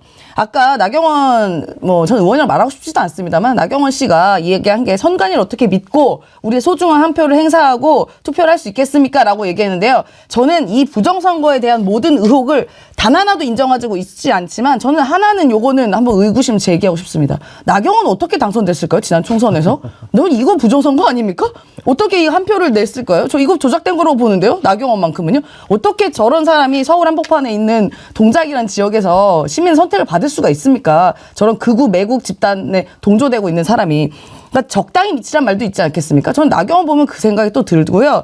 그리고 이 나경원이 본인도 판사 출신이지만 예전에 근무했기 때문에 잃어버릴 수도 있어요. 저도 예전에 근무했던 거 많이 잊어버린 거 있거든요. 그런데 일단 남편이 춘천지방법원의 재판장 이라고 하나요? 법원장으로 이제 임명이 됐는데요, 얼마 전에요. 근데 본인 대화를 안 나누시나 봐요, 부부끼리. 보통 이제 남편이 재판장이면 이 법치에 대해서 확고한 기준이 있는 거 아닙니까? 그러면은 이 적법한 절차에 나온 재판 그리고 법치 이런 것에 대해서 본인이 부정해서 그걸 막 깨부수려고 하는데 부부 싸움 안 나나 모르겠습니다. 전 그 부분도 굉장히 의심이 됩니다. 네. 지금 국민의힘 정말 참 어처구니가 없어서 헛웃음이 나오는데요. 어떻게 하자는 겁니까 지금? 대한민국을 어떻게 하자는 겁니까? 국회의원이잖아요. 아까 이영숙님께서요. 박수영 같은 경우에는요. 강혜경이 명태균 게이트에 법사위에 나와서 자기 이름 거론하니까 길길이 날뛰는 자입니다. 그랬는데 맞아요. 박수영도 그런 게 걸려 있었죠. 나경원도 사실은 있죠. 수사 지금 안 되고 있잖아요. 6년째 5년째인가요? 국회 선진화법. 그것뿐만 아니라 또 여러 가지 고소고발 들어가 있잖아요. 저희 저를 비롯해 민생경제연구소 16건 고발했거든요. 몇 년 전부터 한 6년 전부터 단 한 건도 조사받은 적이 없습니다. 16건 했는데. 빨리 조사해달라고 그러는 겁니까 지금? 정말 민심은 1010년 서울대 법대 나오고 판사까지 해쳐먹은 인간이 저렇게 쓰레기짓 하고 있는 거 정말 좀 우리 나라가 참 걱정입니다. 보통 걱정이 아닙니다. 바위처럼 강물처럼 님께서요. 정기회원 가입하시면서 인사해 주셨는데 14개월이나 가입해 주셨는데 감사합니다. 약자면서 귀팅 중인데 계속 입에서 욕이 나오네요. 욕이 늘 있어요. 좋아요 누르고 보십시다 하셨는데 아유 고맙습니다. 제가 참 3월 들어서는 부산이 대인님 맨날 저한테 욕쟁이 할배라고 막 놀리시는데 그동안 제가 참 분도 참지 못하고 욕이 막 나와서 욕을 좀 했지요. 반성을 많이 하고 욕을 이제는 안 해야지 했는데 진짜로 이제 욕을 못 하겠어요. 내 목사들이 욕하는 것 보고 이제 저는 더 같은 놈 될까 봐 욕을 못 하겠는데 그러니까 대통령이랑 작자도 욕 많이 했는데요. 뭐 목사 정도야 귀여운 수준이죠. 그래서 가끔 이제 저도 이렇게 댓글 같은 데 보면 더 욕하라고 막 저한테 하시는 분들 계세요. 근데 이제 제가 목회자니까 그렇게는 못하고. 아유 정말 우리 국민들이 얼마나 걱정이 많이 되실지 제가 오늘 마음이 많이 무거웠습니다.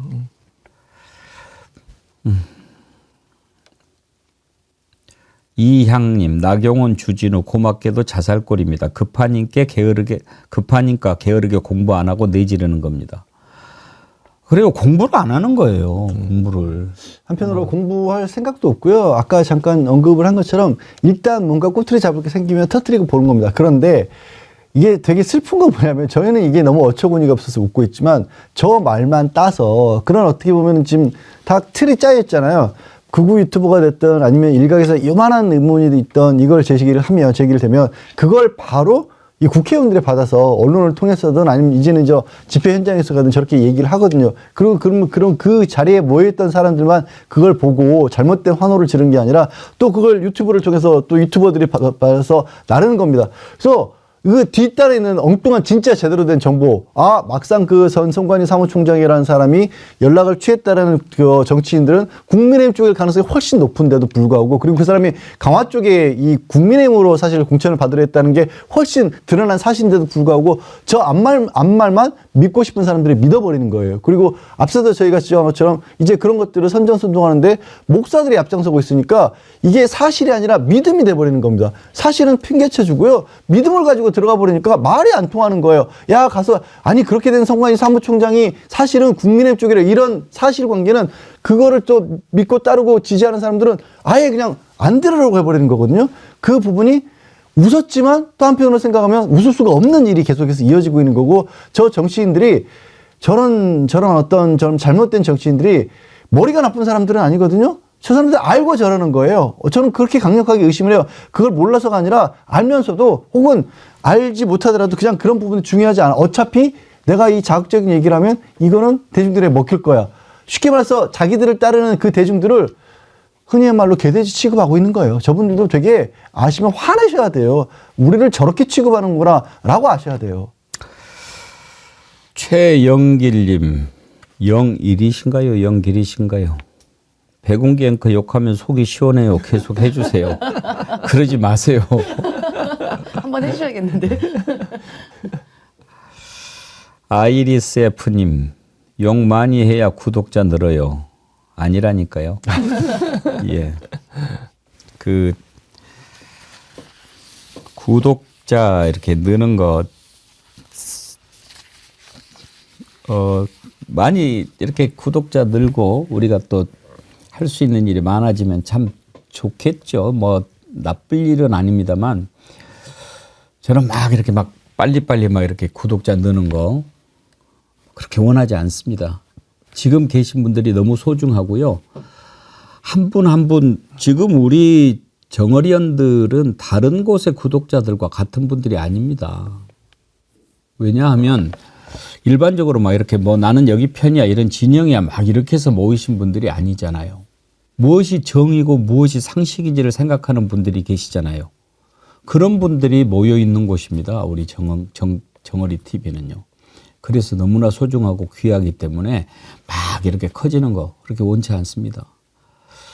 무조건 커진다고 좋은 거 아닙니다. 우리가 앞부분에 그 대형 교회들 제가 아까 이렇게 사진 쭉 보니까 다 교회 건물도 근사하고 커요. 이렇게 크면 뭐 합니까?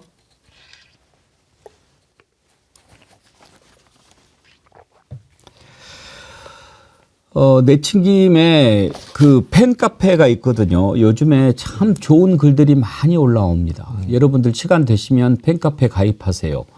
그래가지고 이렇게 서로 함께 정의와 상식을 이야기하고 나누시는 거 참 좋을 것 같습니다. 요즘에 제가 보면서 더 많이 보시면 참 좋겠다 하는 글들이 많이 올라와서 저만 보기가 참 아깝다 그런 생각 드는데 시간 되시면 가입하셔서 많이 나누시기 바랍니다.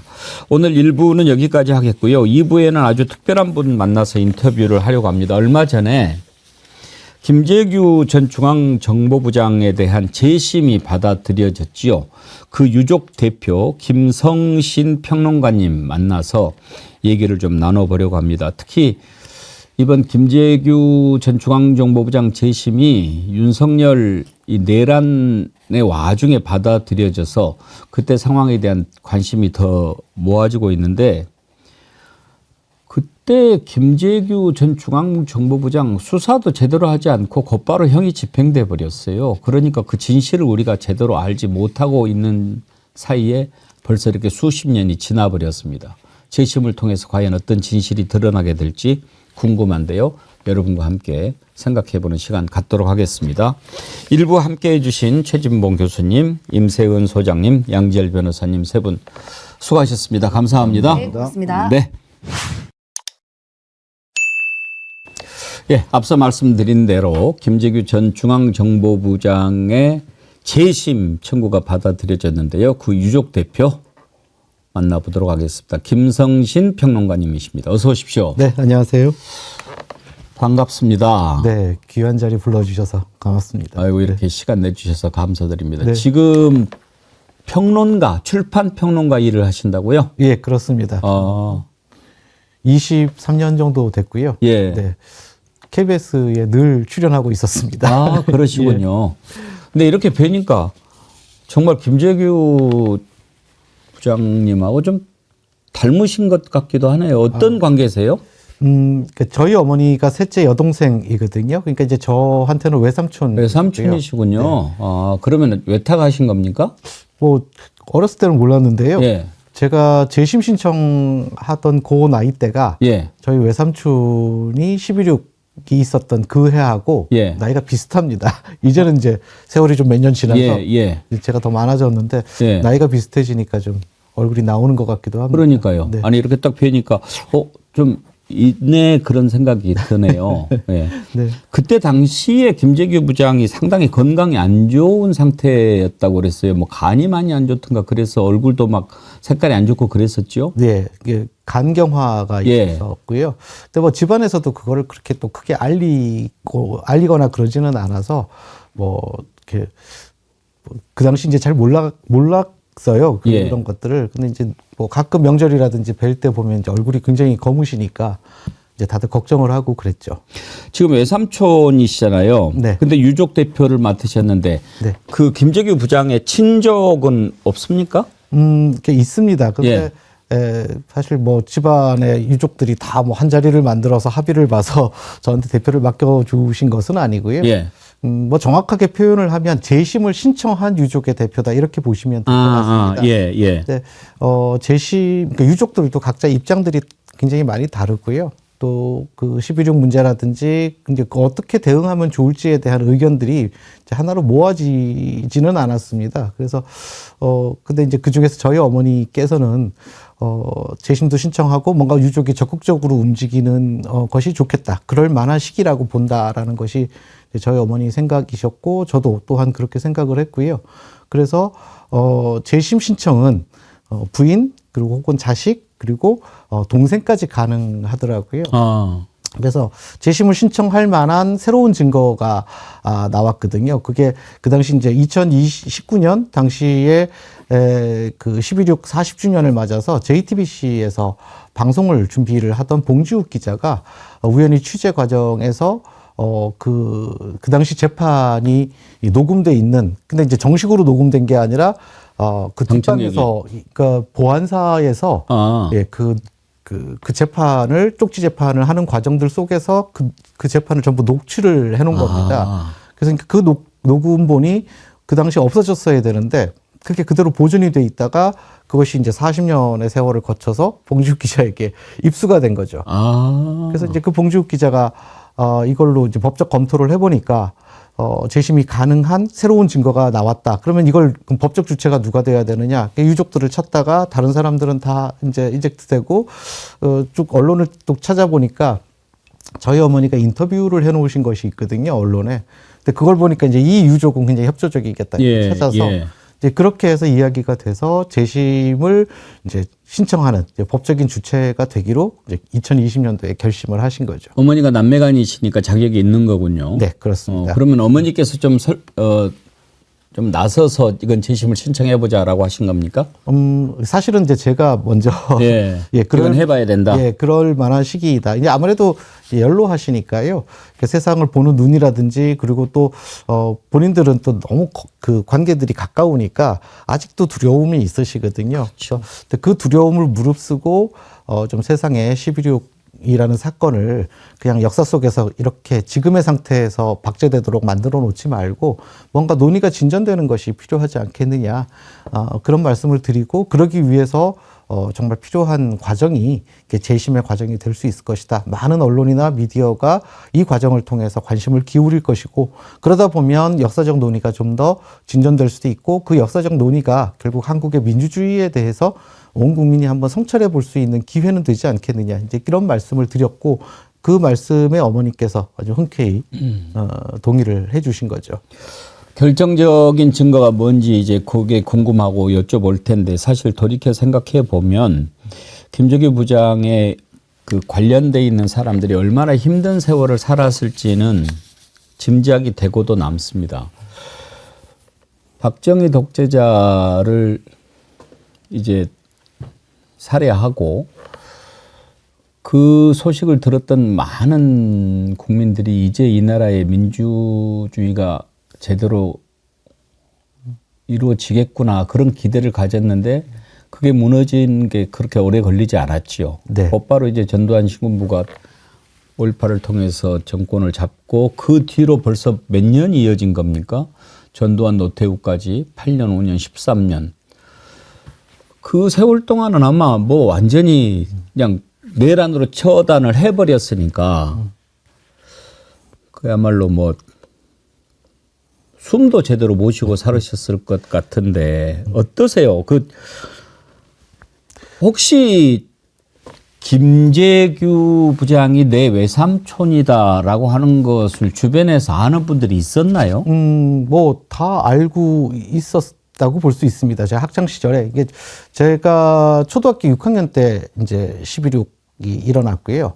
그리고 이제 몇 달 있다가 저는 이제 중학교로 진학을 했는데 제가 살았던 곳이 잠실 5단지라는 곳이고요. 예. 거기가 지금처럼 막 어마어마하게 많은 인구들이 몰려 사는 곳이 아니라 거의 이제 끝이었거든요.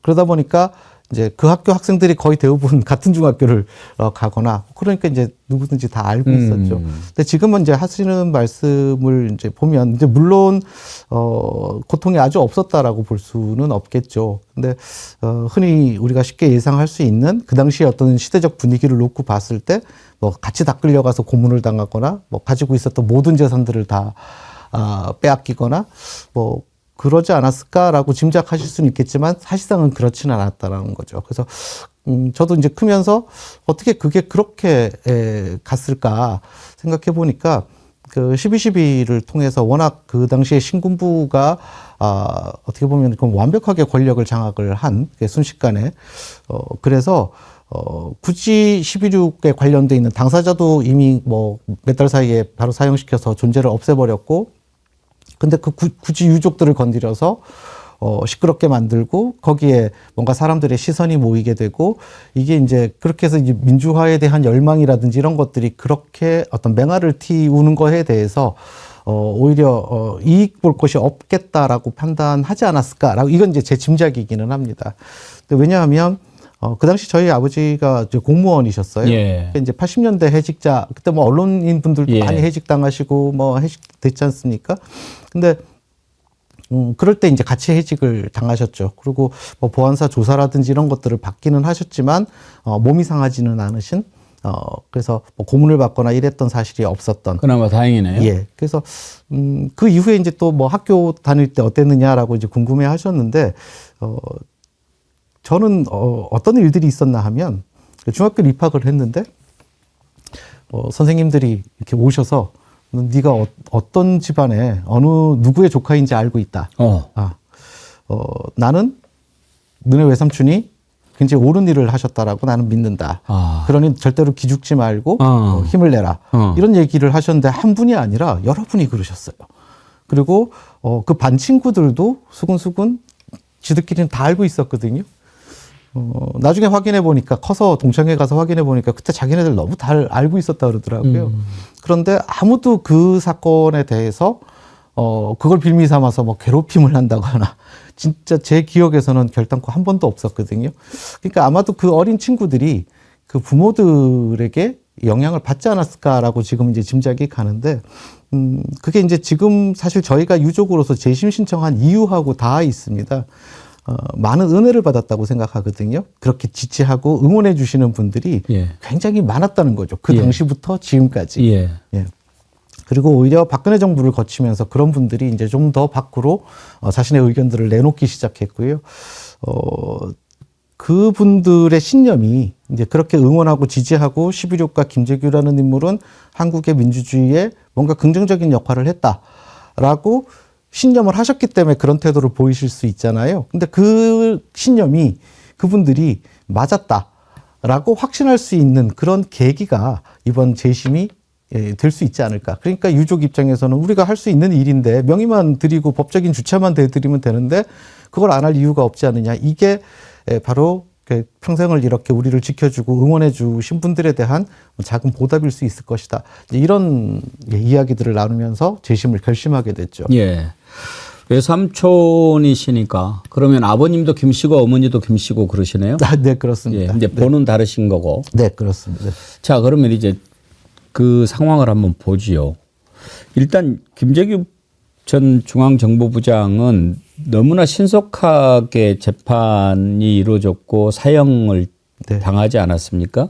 10월 26일 날 그 살해한 혐의로 기소가 돼서 6개월 만인 80년 5월에 사형에 처해졌는데 세계사에 유례가 없을 정도로 그러니까요. 빠르고 신속한 재판. 좋게 얘기해서 신속한 거죠. 이번에 그 조영선 변호사께서 그 당시에 재판이 어떤 식으로 이루어졌는지를 봤더니 주 6일 동안 매일 재판이 이루어졌고요. 그러니까 뭐 이 변론을 준비하거나 뭐 할 수 있는 시간도 없었던 거고 딱 하루 중간에 빠져 있더라고요. 12월 13일 날이 그 하루가 없었습니다.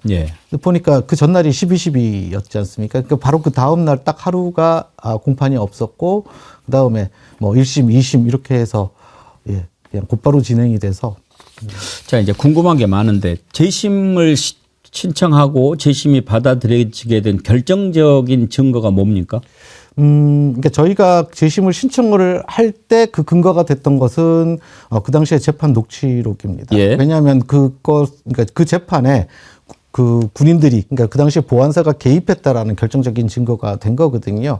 그리고 또 하나는 민간인이었잖아요. 그러니까 예편을 했고 예. 그리고 그 계엄도 11.6 이후에 11.6이 계기가 되기는 했지만 그 이후에 계엄이고 그러니까 이분들이 군사재판에서 재판을 받을 이유가 없는 거죠. 이제 이거는 아예 법적으로 절차상의 문제가 있다. 뭐 이런 거부터 이제 고문이라든지 뭐 이런 사실들도 있고 이제 뭐 이런 여러 가지 사실들을 올렸습니다. 그런데 현재 그 저희가 재심 신청을 했던 것은 서울 그 고등법원인데 고등법원에서 판사께서 인용을 하는 과정들 속에서 인정한 부분들은 고문에 대한 부분들을 인정을 했더라고요. 그래서 이게 왜 여러 가지 이유가 있는데 하필 이 이유를 골라서 그것도 딱 이 이유 하나를 골라서 인용 사유로 넣었을까 궁금해서 또 이제 친한 그 판사 출신의 변호사분이 계셔서 저희 이게 어떻게 된 겁니까? 이게 어떻게 해석해야 됩니까? 그리고 이제 물어봤더니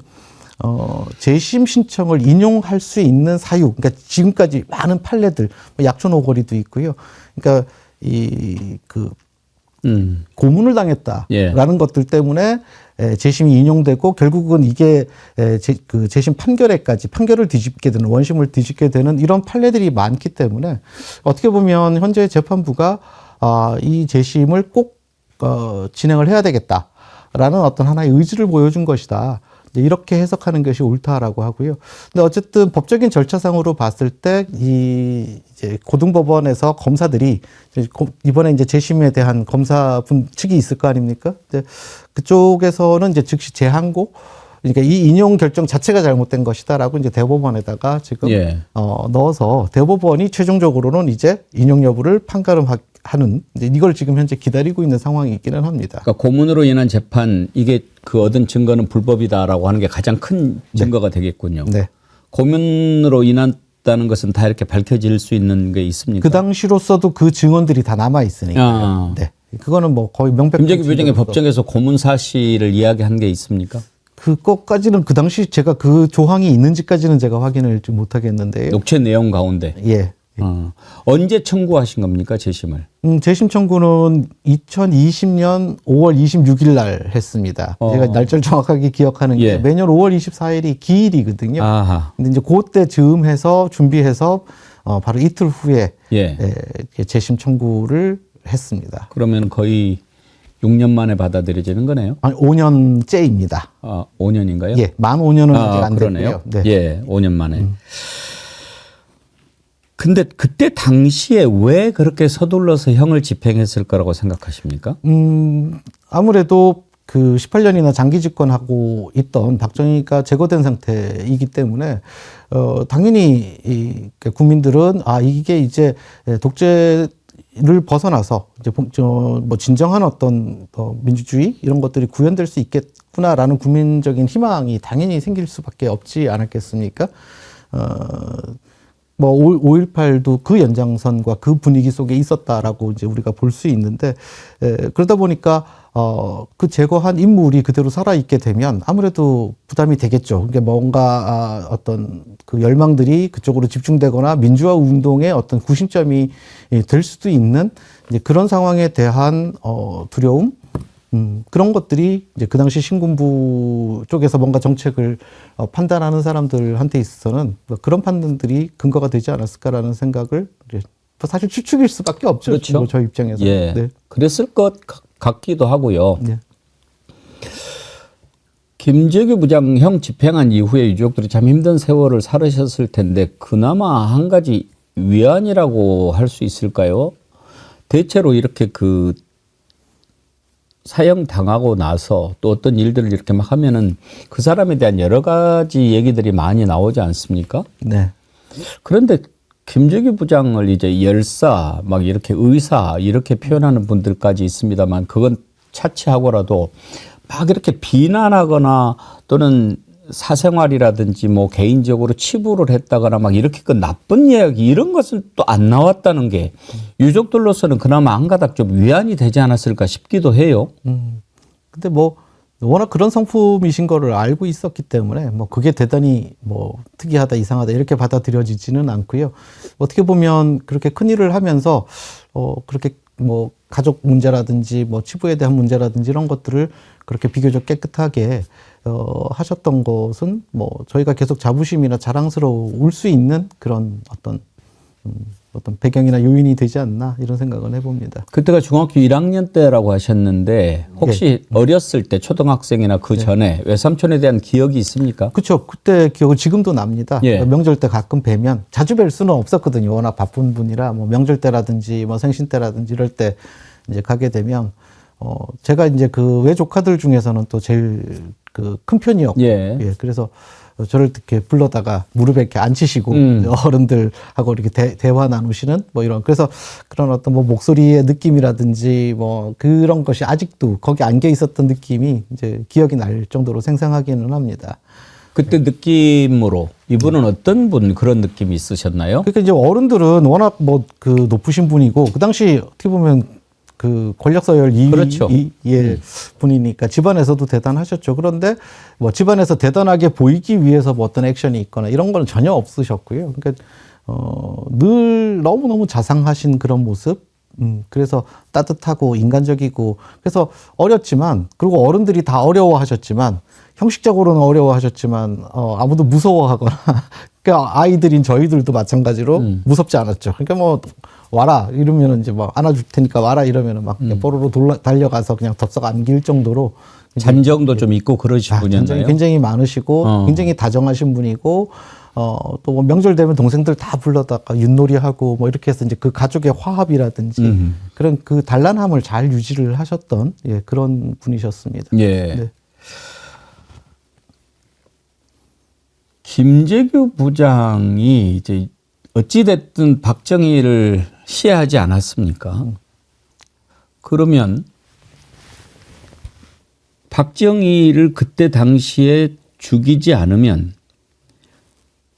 이 나라의 민주주의는 이루어질 수 없다라고 하는 판단에서 했을 것 같은데 이제 그동안에 재심 준비하고 또 외삼촌이라고 하는 관계에서 그 사건을 더 깊이 들여다보셨을 거라고 생각돼서 여쭤보는 건데 내란 목적에 의한 살인이냐 아니면 단순 살인이냐 이게 어떻게 보면 재심을 통해서 밝혀져야 될 가장 핵심적인 내용 아닙니까? 네, 그렇습니다. 일단 법적으로는 그러하고요. 근데 그렇게 보는 거죠. 저는 11.6이라는 그 사건을 가장 명료하게 드러내는 말이 이것을 내란이라고 하기에는 너무 허술하고. 그렇죠. 이거를 우발적이라고 보기에는 너무 계획적이고, 라는 이야기로 표현하셨는데, 사실 뭐, 유족 입장에서는 이게 어쩔 수 없이 팔이 안으로 굽는 해석을 할 수밖에는 없는데, 그걸 감안하시고, 이제 들으셨으면 좋겠는데, 그 부산과 마산에서 정보부장이니까 직접 거기에 이제 갔었고, 이게 그냥 뭐랄까요. 그러니까 믿고 싶은 대로 믿는, 뭐 말하자면은 그냥 뭐, 불순분자들이 막 난동을 피우는 뭐 이런 정도로 믿고 싶었겠지만 실제로 가서 봤을 때 직장인들, 뭐 주부들 뭐 다 참여하고 있는, 그런 거의 밀란이 일어날 수도 있는 그러한 상황이 이제 계속 벌어지고 있고 민주화에 대한 요구라든지 이런 것들이 있고, 그런데 막상 와서 보면 뭐 그 영화에서도 나오지만 차지철 같은 사람들 유명한 대사가 있지 않습니까? 캄보디아에서는 100만 명, 200만 명을 탱크로 밀어서 쏴 그러니까 죽여버려도 정권이 끄떡 없었다. 우리도 그렇게 할 수 있다. 뭐 그냥 100만 명, 200만 명 그냥 가갖고 쏴버리자. 라는 이야기를 하는데 이 이야기가 술자리 농담이 아니라 이제 김재규라는 인물은 2인자로서 오래 같이 있으면서 박정희와 오래 같이 지냈잖아요. 어떤 사람인지 가장 잘 아는 사람이라고 볼 수 있겠죠. 근데 저게 농담이 아니라 진짜로 할 수 있는 사람이고 저런 얘기들을 듣고 있는 폼을 보면 그걸 결행할 거다라는 거에 대한 확신은 분명히 하셨던 것이라는 생각이 들어요. 그러니까 인간적인 고뇌가 있으셨겠죠. 그러니까 그 권력의 2인자이기는 하지만 그 정권이 그런 일을 저지르게 되면 다 책임져야 되는 일이기도 하고요. 일단 그걸 다 떠나서 사람 100만 명이 죽는다라는 게 보통 일이 아니잖아요. 그러니까 그러면 이걸 막을 수 있는 길이 뭘까? 뭐 어떤 절차적인 뭐 과정들을 겪어서 뭐 결재 서류를 올리까 이건 말도 안 되는 일인 거고. 그러니까 결국은 이 100만 명을 당장 살릴 수 있는 100만 명, 200만 명의 국민을 살릴 수 있는 유일한 길은 박정희 제거밖에 없다. 이런 판단을 저는 했을 것 같아요. 물론 이것도 가정이고 생각입니다. 네.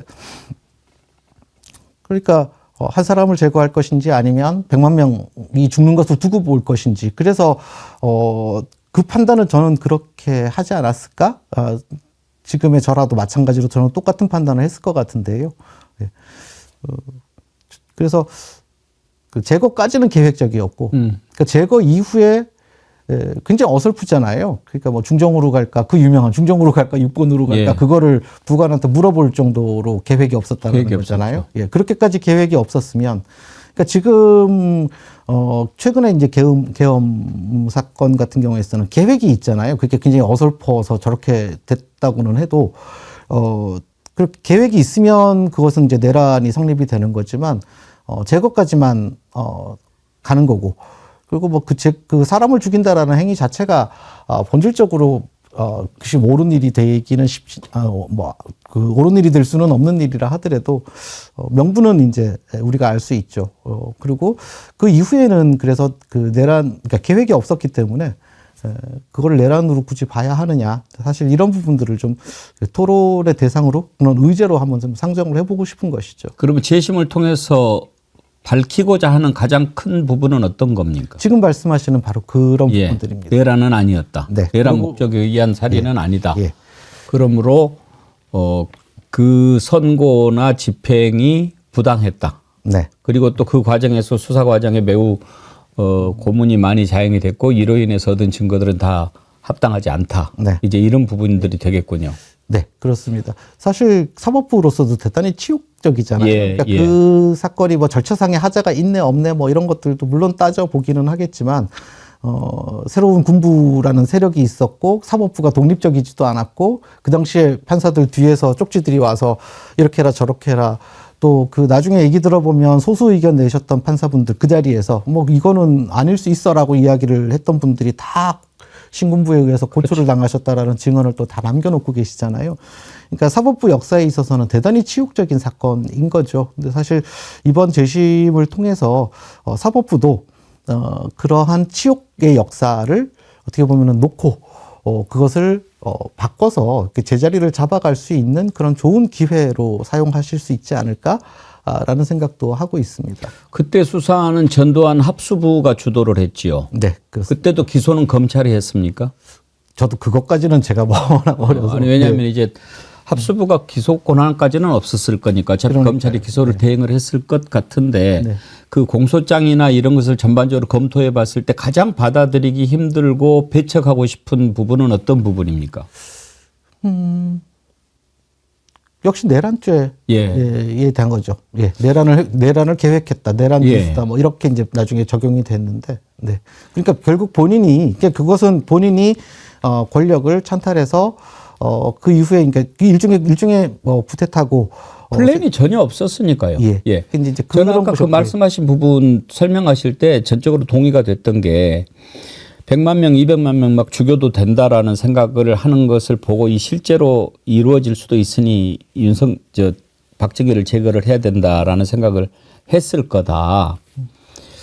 그랬을 거라고 생각을 합니다. 왜냐하면 전두환이 12.12 쿠데타를 일으킨 것은 개인적인 의도가 매우 강했거든요. 왜냐하면 그때 당시에 전두환은 곧 동해안 경비사령관으로 좌천될 그런 것이 거의 뭐 정해져 있었어요.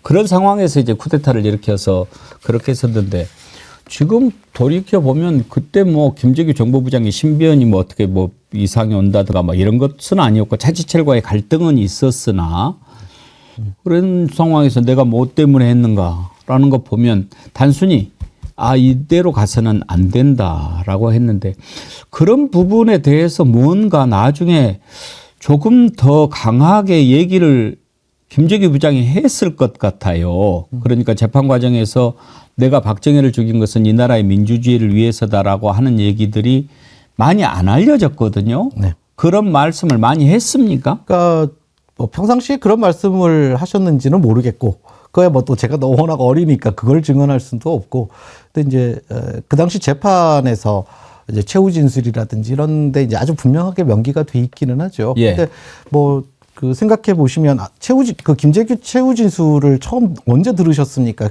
그때 80년대 당시에 들으셨습니까? 근데 제가 알기로는 그런 뭐 녹음 테이프라든지 이런 것들이 세상에 공개적으로 나온 것도 한참 많은 세월이 지났을 때였거든요.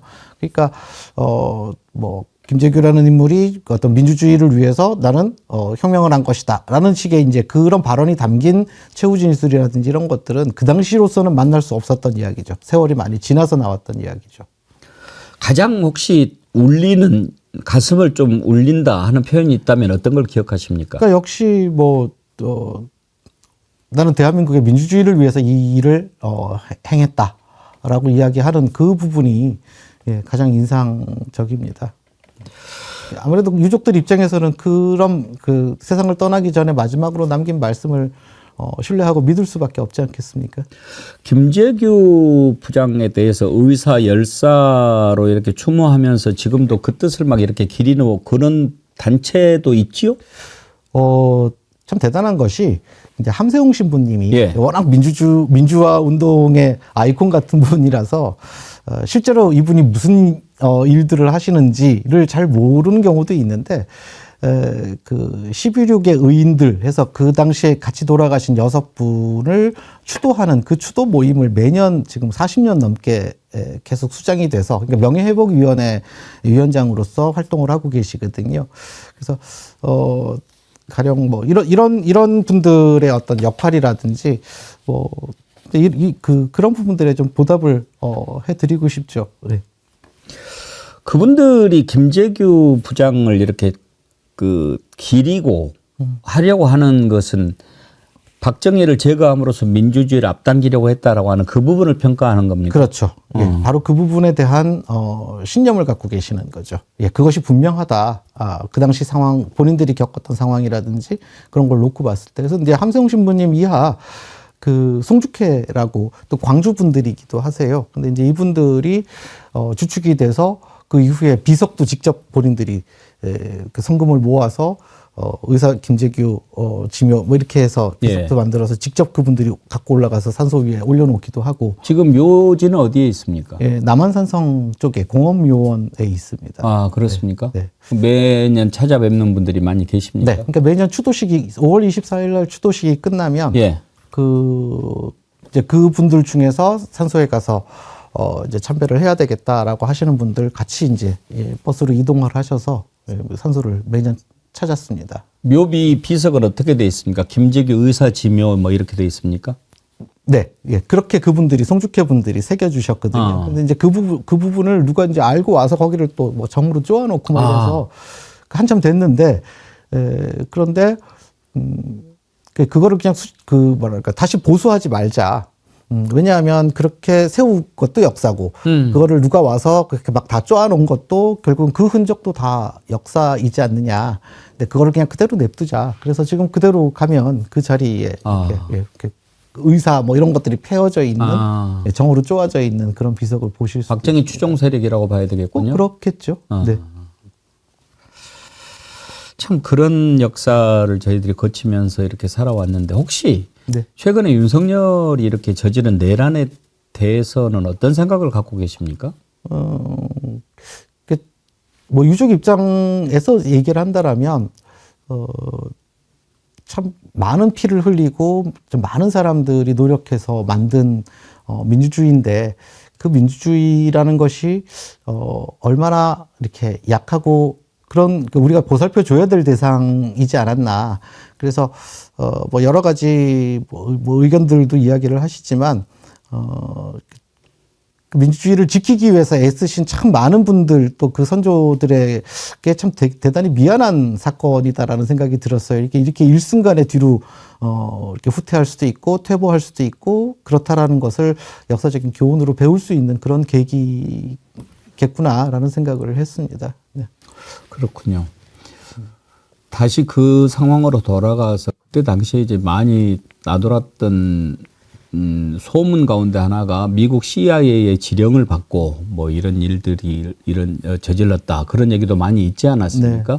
그것과 관련해서 혹시 뭐 좀 드러나거나 확인되거나 이런 사실이 좀 있습니까? 아무것도 없습니다. 지금까지. 그래서 45년 동안 그건 일종의 하나의 이제 가설이잖아요. 근데 그 사건을 둘러싸고 사실 조금 너무 심심하죠. 100만 명 살리기 위해서 박정희는 죽어야 해. 뭐 거기까지는 계획, 그 다음부터는 계획이 없었음. 이게 그 사건의 어떤 규모에 비하면, 그 중요성에 비하면 사안이 너무 심플한 겁니다. 그래서 호사가들 입장에서 봤을 때는 이게 뭔가 좀 이렇게 어떤 상상의 스펙터클을 만들어 줄 수 있는 뭔가가 있었으면 좋겠다 하는 희망이 뭐 그런 가설들을 만들지 않았나라는 생각이 들고요. 그러니까 뭐 극구 아니다라고 부인하는 건 아닙니다. 뭐 아직 뭐 어마어마하게 비밀스러운 어떤 증거들이 있는데 우리가 아직 모르는 거일 수도 있겠지만 지금까지 거기에 관련돼 있는 자료나 증거가 나온 적은 없거든요. 그러니까 나오지 않은 증거를 배경으로 해서 뭐 계속 상상을 해보는 건 재미는 있을지 모르겠지만 별 의미는 없을 것 같다는 생각은 합니다. 출판 평론가신데 혹시 직접 책을 쓰시거나 이런 것도 있으십니까? 뭐 저는 전혀 상관없이 출판 평론가로서의 책은 썼는데 예. 뭐 역사적 사건이라든지 이 부분에 대해서 저희 그 책을 써야 할 어떤 자격이 있다는 생각은 안 들고요. 왜냐하면 책을 쓰신 분들이 되게 많거든요. 예. 이렇게 관련해서는. 그러면 이제 그분들의 책이 좀 더 온전히 평가받을 수 있게끔 보조하고 돕고 하는 것이 그게 제 역할이겠구나. 유족이기도 하고 또 출판평론가라는 직업을 갖고 있으니까 이제 딱 그 정도의 포지션이 좋겠다라고 저는 판단을 하고 있습니다. 책도 있고 드라마도 있고 영화로도 뭐 많이 만들어지고 그러지 않았습니까? 네. 그런 거를 보면서 이런 것은 조금 바로 잡으면 좋겠다 하는 부분들은 어떤 것들이었습니까? 뭐 이제 가령 영화에서도 보면 이제 아주 극적인 장치이긴 한데 남산의 부장들이 예. 가장 흥행도 많이 네. 됐고 정면으로 다뤘지 않습니까? 또 김재규라는 인물에 대한 이해의 수준도 가장 깊었거든요. 한국 영화에서 이제 그 사건을 다뤘던 뭐 여러 경우에서 보면.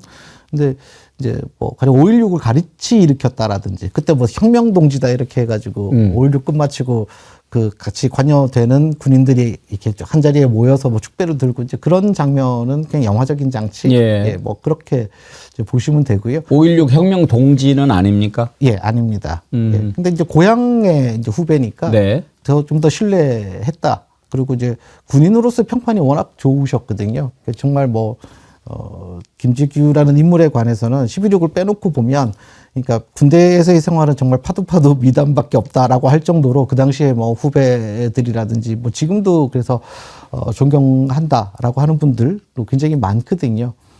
그러다 보니까 이제 그 인품 때문에 네. 본인이 이제 정치를 해 나가면서 박정희가 중용해서 썼다 이렇게 이제 보시면 되죠. 네. 그런데 아쉬운 부분들이 어떤 부분들입니까? 그러니까 뭐 그 부분하고. 가령 뭐 역사적으로 그런 부분들 11.6과 관련해서는요. 11.6과 관련해서는 뭐 글쎄요. 그러니까 뭐 하도 여러 가지 이야기가 있어서 예를 들면 이제 좀 들여다 보셨기 때문에 네. 지금까지 이제 그걸 정사라고 할 수는 없겠지만 아무튼 전두환 합수부가 수사 결과로 내놓은 것이 이제 정식으로 받아들여지고 있지 않습니까? 네. 그런데 그 중에서 이제 오랫동안 일반인과는 다른 차원에서 많이 들여다 보셨을 테니까 이런 부분들은 합수부가 좀 의도적으로 윤색했다라든지 또는 조작했다라든지 하고 느껴지는 부분들이 있는지 해서 여쭤보는 겁니다.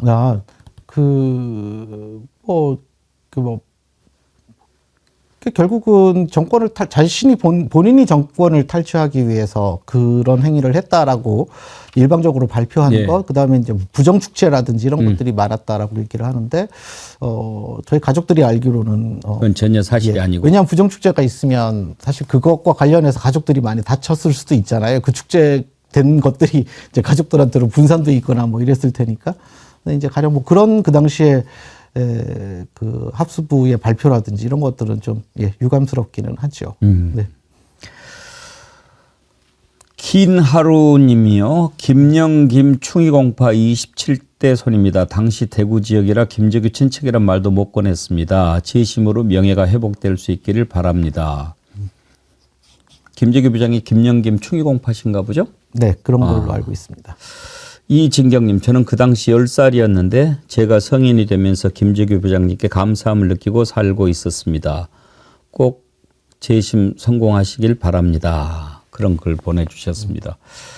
신영수님, 저는 80년 지금 수방사에서 전역 전에 교수형에 처해진 부장님의 모습을 처음 보았습니다. 아, 그러신 분도 계시군요. 예.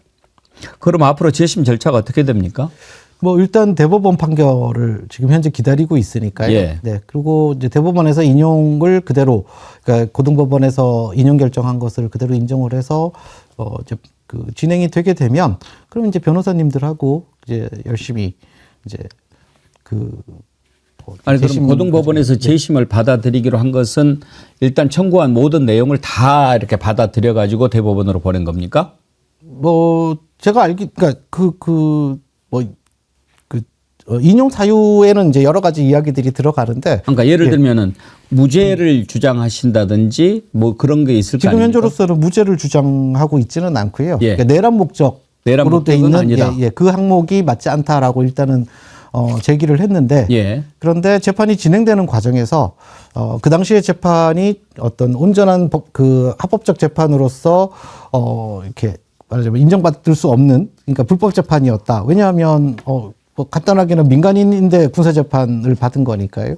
근데 가령 그런 어떤 절차상의 문제라든지 법적인 부분들 때문에 그 당시에 판결 자체를 말하자면 인정할 수 없다, 내지는 뒤집을 수 있다라는 판결이 만약 나올 수 있게 된다라면 심지어는 무죄 판결도 가능하지 않겠나. 근데 뭐 그거는 아니 그게 저는 이렇게 생각하거든요. 이제 결과를 봐야 되겠지만 무죄라고 하는 게 김재규 부장이 죄가 없다라는 뜻이 아니고 법적인 법 적용을 잘못하면 그건 무죄 판결이 나오게 돼 있거든요. 그렇죠. 그러니까 단순 살인을 내란 목적을 가진 살인으로 법 적용을 잘못해서 재판이 이루어졌다면 그 부분에 대해서 무죄가 선고가 되는 거니까 김재규 부장이 살인을 저지르지 않았다라고는 다른 거죠. 그렇죠. 예. 네. 그래서 그걸 부정하는 것은 아닙니다. 네. 그렇게 해서 뭐 또 다른 수사가 이루어지고 뭐 그런 거는 몰라도. 네. 그렇죠. 다만 그때 당시에 뭔가 전두환 합수부가 목적을 가지고 빨리 서둘러서 재판을 진행하고 사형 집행까지 해버린 거니까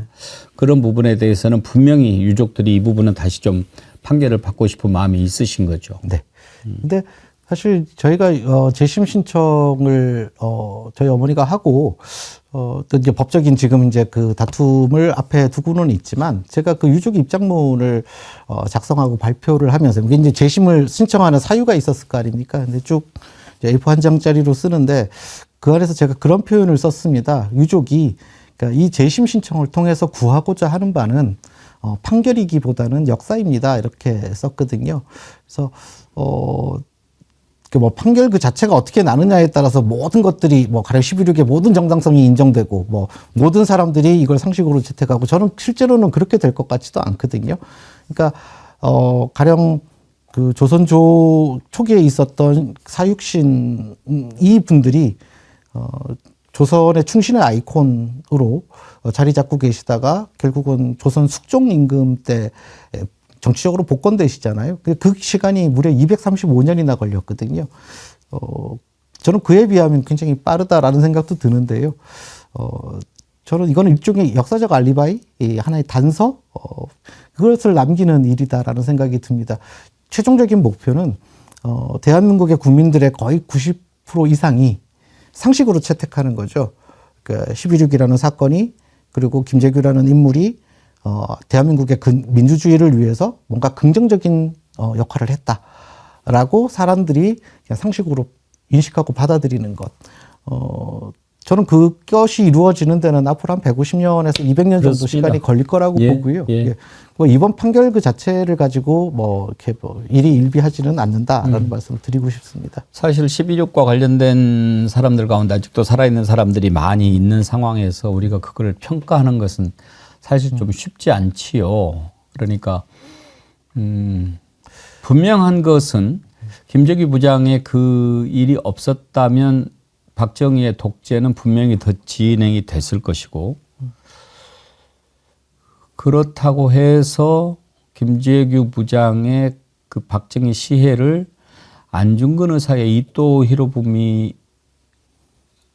같은 선상에서까지 볼 수 있는가 하는 부분, 이런 부분들은 좀 다른 논란이 또 있을 것이고, 그 다음에 만약에 그렇게 해서 박정희 유신 독재가 끝나고 곧바로 민주정부가 출범했다면 또 다른 평가가 이루어졌을 수 있을 텐데, 그 뒤로 신군부가 집권하면서 전두환 노태우 정권이 13년간 이어져서 그 부분에 대한 평가가 타이밍을 놓친 것 이런 여러 가지 부분도 후세 역사에서 다 함께 좀 고려해야 될 상황인 것 같아요. 그 지금 말씀이 정확하신데요. 객관적 거리가 필요합니다. 이 역사가 되려면 의미 있는 일들이 이제 모두 다 거의 비슷한 거리에서 보여야 되지 않습니까? 근데 지금은 너무 거리가 가까우니까 이제 가령 11.6이 있었음에도 불구하고 이제 새로운 군부가 등장을 해서 민주주의가 바로 이행되지 않았다라는 부분들이 지금의 시각에서 보면 굉장히 긴 세월이잖아요. 그렇죠. 근데 이제 똑같은 논리로 보면 안중근 의사가 이토 히로부미를 사살했음에도 불구하고 곧바로 독립이 이루어지지 않은 것들을 가령 그 사건에다가 핑계 댈 수는 없는 거잖아요. 그러니까 여러 가지 노력의 과정 중에 하나이니까. 근데 가령 뭐 여러 가지 관점이 있을 수 있는데 지금은 어떤 자신의 정치적인 입장, 그러니까 내가 그 대한민국의 민주주의에 대해서 좀 더 의지를 가지느냐, 아니면 박정희라는 그런 존재에 대해서 어떤 종교적 신념을 가지느냐, 뭐 이런 어떤 자신의 취향과 종교적인 그러니까 정치적인 어떤 입장 뭐 이런 것들에 따라서 거기에 맞춰서 이 12.6이라는 부분들을 재구성하고 있거든요. 그러니까 그 어느 것도 저는 객관적이지는 않다. 그러니까 이렇게 객관적이지 않으면 사실상은 아직까지 이거는 확정된 역사가 아니다. 이게 확정된 역사가 되기 위해서는 한 150년에서 200년 정도 필요한 사안이다. 이렇게 보고 있고요. 그러니까 유족들은 최선을 다해서 지금 우리 이 시기에 이 시점에서 남겨놓을 수 있는 이제 근거들을 계속 이제 남겨놓고 있다. 그게 유족이 할 일이다라고 생각을 하고 있습니다. 알겠습니다. 결과는 언제쯤 나올까요?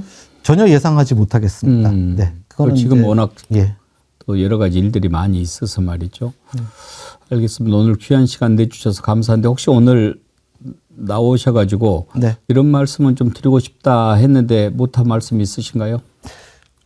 12.6은 참 독특한 사건인 것이 논의의 수준이 그 사건 당시에서부터 45년이 지난 지금까지 단 한치도 그 수준이 말하자면 변화되지 않았거든요. 진화되지도 않았고 똑같은 이야기들이 반복되고 있습니다. 되게 희한한 사건이죠. 세월이 많이 지나면 뭔가 역사적 논의가 진전이 돼야 되는데 그렇게 되지 못한 부분이 있습니다. 그래서 이번 이 재심을 통해서 한 번쯤 이렇게 대한민국의 민주주의라는 것이 어떤 토대와 어떤 과정을 거쳐서 지금 우리 앞에 놓여져 있는 것이고 우리가 이런 한국의 민주주의에 대해서 어떤 애정을 가지고 있어야 되는지 생각해 볼 수 있는 그런 계기가 됐으면 좋겠습니다. 그런 계기로 사용해 주셨으면 저희로서는 뭐 더 바랄 것이 없겠습니다. 알겠습니다. 혹시 지금까지 알려진 것 가운데 11.6과 관련해서 우리 국민들이 혹시 아직도 좀 모르고 있는 뭐 그런 비화가 있습니까? 없습니다. 거의 다 나왔죠? 네, 제가 알고 있는 뭐 유족이라고 특별히 더 알고 있지 못하고요. 또 하다 보니까 이번에 그 민변의 조영선 변호사님, 뭐 이상희 변호사님, 이영기 변호사님, 뭐 이런 그 지금 이 변호를 맡아주고 계시는 분이나 또 봉지욱 기자나 또 그 함세웅 신부님이나 이런 분들이 사실 저보다 그 사건에 대해서 애정을 가지고 더 깊게 들여다보셨기 때문에 더 많이 알고 계시더라고요.